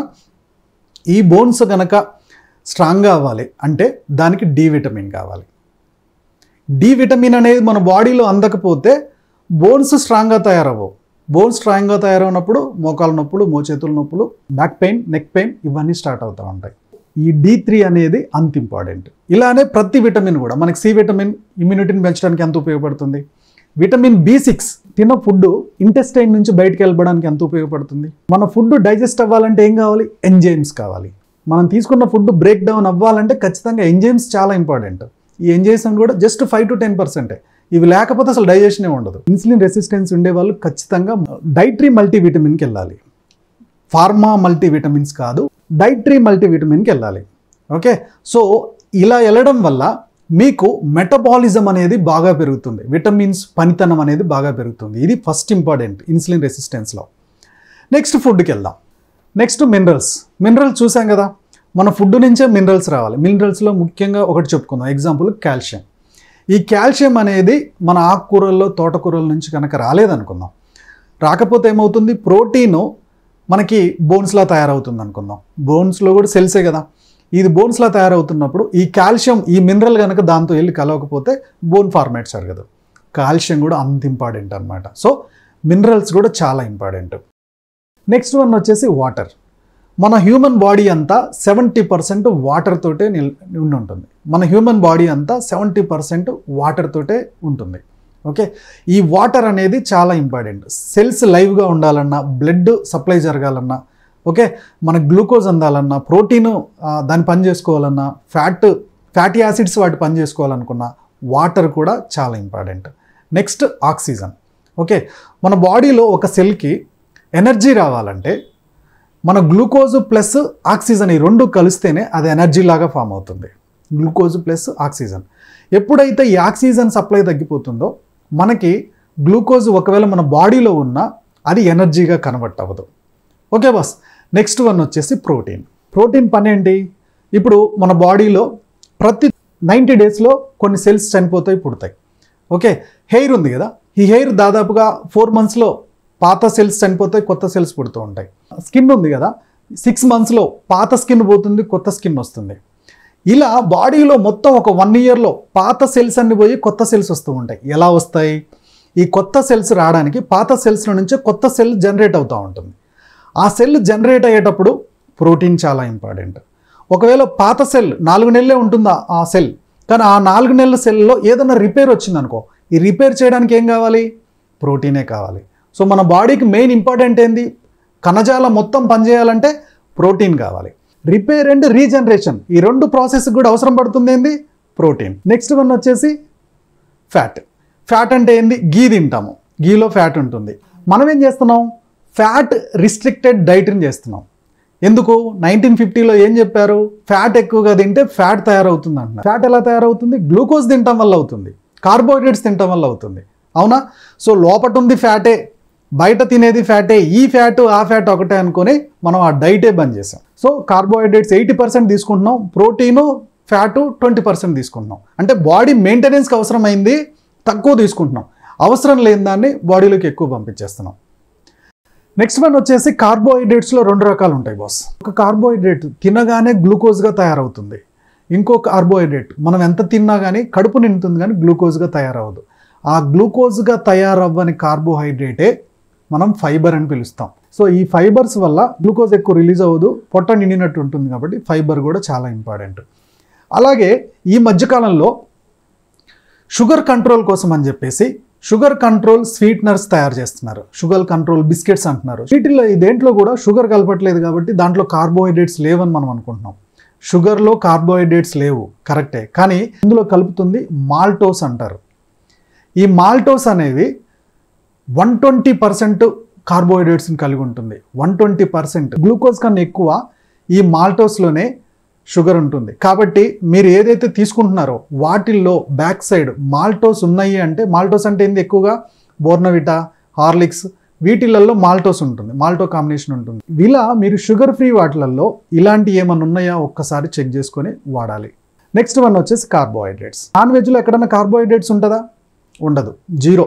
సో వెజిటేబుల్స్ ఎక్కడైనా కార్బోహైడ్రేట్స్ ఉంటుందా? స్టార్చ్ వెజిటేబుల్స్, నేలలో పండే వెజిటేబుల్స్ ఉంటాయి, వీటిలో ఎక్కువ కార్బోహైడ్రేట్స్ ఉండే ఛాన్స్ ఉంటుంది, మిగిలిన వెజిటేబుల్స్లో ఉండదు. మరి గ్లూకోజ్ ఎక్కువగా ఎక్కడ వస్తున్నాయి? First of all rice. Morning టిఫిన్లో ఏ టిఫిన్ అయినా చూడండి, కార్బోహైడ్రేట్స్ లేకుండా ఏమైనా ఉన్నాయా? మీరు రాగులు అవ్వచ్చు, జొన్నలు అవ్వచ్చు, రైస్ అవ్వచ్చు, గోధుమలు అవ్వచ్చు. రైస్లో గ్లైసమిక్ లోడ్ ఎంత ఉంటుంది? కార్బోహైడ్రేట్స్ ఎంత ఉంటాయి? 80%. నెక్స్ట్ వన్ వచ్చేసి గోధుమలు, గోధుమ పిండి, దీంట్లో ఎంత ఉంటుంది? 75 ఉంటుంది. నెక్స్ట్ వన్ వచ్చేసి మనకి మధ్యలో బ్రౌన్ రైస్ అంటున్నారు. బ్రౌన్ రైస్లో ఎంత ఉంటుంది? గ్లైసమిక్ కార్బోహైడ్రేట్స్ 73 ఉంటుంది. ఓకే, మొక్కజొన్నలో ఎంత ఉంటుంది? 70 ఉంటుంది కార్బోహైడ్రేట్స్ లోడ్. ఓకే, సో మనకి జొన్నలు, ఇంకొక జొన్న ఉంటుంది కదా, ఆ జొన్నలో ఎంత ఉంది? దాదాపుగా 70 ఉంటుంది. షుగర్లో ఎంత ఉంటుంది? 65 ఉంటుంది. షుగర్ కేన్లో ఎంత ఉంటుందో తెలుసా? 70 ఉంటుంది, కానీ దాన్ని షుగర్గా కన్వర్ట్ చేసినప్పుడు 65 ఉంటుంది. అలాగే మనకి కొన్ని పండ్లల్లో దాదాపుగా, ఇప్పుడు మామిడికాయ ఉంది, మామిడికాయలో గ్లైసమిక్ లోడ్ అనేది 30% ఉంటుంది. ఓకే, అదే జామకాయ ఉందనుకోండి, గ్లైసమిక్ లోడ్ తక్కువ ఉంటుంది. పెసరపప్పు, ఈ పెసరపప్పులో దాదాపుగా గ్లైసమిక్ లోడ్ 50 ఉంటుంది, 50 గ్లైసమిక్ లోడ్ 50 ఉంటుంది. కందిపప్పుల్లో 50 కార్బోహైడ్రేట్స్, 50 ప్రోటీన్స్ ఉంటాయి. ఇవన్నీ చెప్పాలంటే చాలా టైం పడుతుంది. మీకు ఒక లిస్ట్ ఇస్తాను, ఆ లిస్ట్ ప్రకారం ఏది డేంజర్ జోన్లో ఉంది, ఏది నార్మల్ జోన్లో ఉంది, ఏది గ్లైసమిక్ లోడ్ తగ్గిస్తుంది అనేది చూసుకోవచ్చు. మనకు కావాల్సింది రోజు మొత్తానికి 50. పొద్దున ఆల్రెడీ 80 తీసుకున్నాం, మధ్యాహ్నానికి మళ్ళీ 120 తీసుకున్నాం, సాయంత్రానికి మళ్ళీ ఒక 120. ఎంత అవుతుంది? 120, 120, 240 + 80, 300 గ్లైసమిక్ లోడ్. 50 ఎక్కడ, 300 ఎక్కడ? ఏమవుతుంది? సో ఇన్సులిన్ రెసిస్టెన్స్ కాకుండా ఏమవుతుంది? ఎందుకు అసలు ఈ గ్లూకోజ్ అనేది ఎందుకు? జస్ట్ ఎనర్జీ కోసం. అదేమన్నా సెల్ రిపేర్ చేస్తుందా? సెల్ రిప్రొడ్యూస్ చేస్తుందా? దీన్ని ఎందుకు అంత తీసుకోవాలి? ఇది మనం ఆలోచించాలి. సార్, మా తాతల ముత్తాతల నుంచి ఇదే తింటున్నాం కదా సార్, మరి వాళ్ళకి లేని ప్రాబ్లం మాకెందుకు వస్తుంది? సూపర్. సో వాళ్ళు తినే ఏదైతే ఈ కార్బోహైడ్రేట్స్ ప్రాసెస్ ఉందో ఆ ప్రాసెస్ ఇప్పుడు లేదు, మోడరేట్ అవుతూ వచ్చాయి, మోడిఫై అవుతూ వచ్చాయి, అన్నీ హైబ్రిడ్ అవుతూ వచ్చాయి. సో పంట దిగుబడి ఎక్కువ రావాలని వాటిని హైబ్రిడ్ చేసుకుంటూ వచ్చారు. ఏదైతే ఎక్కువ పండుతుందో దాన్ని హైబ్రిడ్ చేసుకుంటూ వచ్చినప్పుడు ఒకప్పుడు ఉన్న గ్లూకోజ్ కార్బోహైడ్రేట్స్ కన్నా కూడా ఇప్పుడు వస్తున్న పంటలలో కార్బోహైడ్రేట్స్ పెరిగాయి. ఆ రోజుల్లో ఎక్కడికి వెళ్ళాలన్నా నడిచే పోవాలి, వ్యవసాయమే ప్రధాన వృత్తి. అందుకని మనం ఎంత కార్బోహైడ్రేట్స్ తీసుకున్నా అవి ఇమీడియట్గా విజరల్ ఫ్యాట్గా కన్వర్ట్ అయినా మనం పని చేస్తున్నప్పుడు ఆ విజరల్ ఫ్యాట్ కాస్త నార్మల్ అయిపోయేది. ఇప్పుడు మనం చేస్తున్న పనులేంది, ఫ్యాన్ కింద ఏసీ కింద చెమట పట్టకుండా చేస్తున్నాం, ఒక్క 2 అడుగులు కూడా వేయలేకపోతున్నాం. దీనివల్ల ఏమవుతుంది, ఆల్రెడీ హైబ్రిడ్ ఫుడ్, ఈ హైబ్రిడ్ వల్ల కార్బోహైడ్రేట్స్ వచ్చాయి. ఈ కార్బోహైడ్రేట్స్ కనీసం మనం పని చేయట్లేదు, మరి అవి ఎప్పుడు ఖర్చు అవుతాయి? ఖర్చు కూడా తగ్గిపోయింది. ఖర్చు తగ్గిపోతున్నప్పుడు ఏమవుతుంది, ఆటోమేటిక్గా ఇన్సులిన్ రెసిస్టెన్స్ అనేది స్టార్ట్ అయిపోయింది. ఓకే సార్, ఇంత చెప్పారు, మరి సొల్యూషన్ ఏంటి? దీన్ని రివర్స్ చేయడానికి మీరేం చేస్తారు? బాస్, మనకు ఒక కమ్యూనిటీ ఉంది, లేదా మీకు ఎవరైతే లింక్ పంపించారో వాళ్ళని అడగండి. ఈ కమ్యూనిటీలో మనం ఏం చేస్తామంటే, ఫస్ట్ ఏ ఫుడ్ తీసుకోవడం వల్ల మనకి ఇన్సులిన్ రెసిస్టెన్స్, గ్లూకోజ్ లెవెల్స్ అనేది తగ్గించుకోవచ్చు, ఏ ఫుడ్ ద్వారా తగ్గించుకోవచ్చు అనేది చూస్తాం. మార్నింగ్ ఏం తినాలి, ఓకే, మధ్యాహ్నం ఏం తినాలి, నైట్ ఏం తినాలి, ఈ 3 కూడా మనం ఒక డివైడ్ చేసి ఇస్తాం. సో మీరు వీటిని డైలీ ఒక నోట్ మెయింటైన్ చేస్తూ రోజుకి ఎంత గ్లూకోజ్ లెవెల్స్ తీసుకుంటున్నామో చూస్తాం. ఒకవేళ మీరు టాబ్లెట్స్ వాడే స్టేజ్లో ఉంటే ఈ టాబ్లెట్స్ని నెమ్మదిగా తగ్గించుకోవడం ఎలా అనేది చూస్తాం. సో మీరు వెయిట్ లాస్ అవ్వాలన్నా, డయాబెటిక్ని రివర్సల్ చేసుకోవాలనుకున్నా, లేకపోతే పీసీఓడి ప్రాబ్లం కంట్రోల్ చేసుకోవాలనుకున్నా, ఫ్యాటీ లివర్ కంట్రోల్ చేసుకోవాలనుకున్నా, మీ కంటి చూపును బాగు చేసుకోవాలనుకున్నా, మీ సెక్సువల్ రిలేటెడ్ ప్రాబ్లమ్స్ని కంట్రోల్లోకి తెచ్చుకోవాలనుకున్నా, దానికి ఏకైక సొల్యూషన్ డైట్. స్టార్టింగ్ 2-3 మంత్స్ మీకు ఫుడ్ ప్యాటర్న్ని సెట్ చేసి దాంట్లో డైటరీ సప్లిమెంట్స్ని ఇస్తాం. అంటే మల్టీవిటమిన్, లో గ్లైసమిక్ లోడ్ ఉన్న rice, at the same time మనం వెయిట్ లాస్ అవ్వడానికి ఫుడ్ రీప్లేస్మెంట్. సార్ ఇది బయట చాలా విన్నాం కదా, మళ్ళీ అదే చెప్తున్నారని మీరు అనుకోవచ్చు. బయట మీకు ఏదైతే ఫుడ్ సప్లిమెంట్స్ దొరుకుతున్నాయో ఇవన్నీ కూడా వాడిన రోజులు బాగుంటుంది, అది ఆపేయంగానే డబుల్ లావ్ అయిపోతున్నారు, లేదా ఇంపాక్ట్ ఎక్కువ అయిపోతుంది, డోస్ పెరుగుతుంది. నేను ఇక్కడ ఏం చేస్తున్నానంటే నెమ్మదిగా ఈ డైటరీ సప్లిమెంట్ డోస్ తగ్గించినాక మీకు ఫుడ్ హ్యాబిట్స్ నార్మల్ చేశాను కాబట్టి ఈ హ్యాబిట్స్ ద్వారా మీరు మీ లైఫ్ని మళ్ళీ అది రిఫ్లెక్ట్ అవ్వకుండా, రివర్స్ అవ్వకుండా కంట్రోల్ చేసుకుంటూ వెళ్ళొచ్చు. ఓన్లీ సప్లిమెంట్స్ మీద మీ లైఫ్ కంట్రోల్ అవ్వడం కాదు, మీ ఫుడ్తో మీ లైఫ్ కంట్రోల్లో ఉండడానికి మేము సపోర్ట్ ఇచ్చుకుంటా వెళ్తాం. మీకు డైట్ ప్లాన్ కావాలనుకుంటే డిస్క్రిప్షన్లో వాట్సాప్ గ్రూప్ లింక్ ఇచ్చాము, ఆ లింక్తోనైనా వెళ్ళండి, లేదా మీకు ఎవరైతే లింక్ పంపించారో వాళ్ళకి కాల్ చేసి మీరు ఈ డైట్ ప్లాన్ గురించి అడగండి.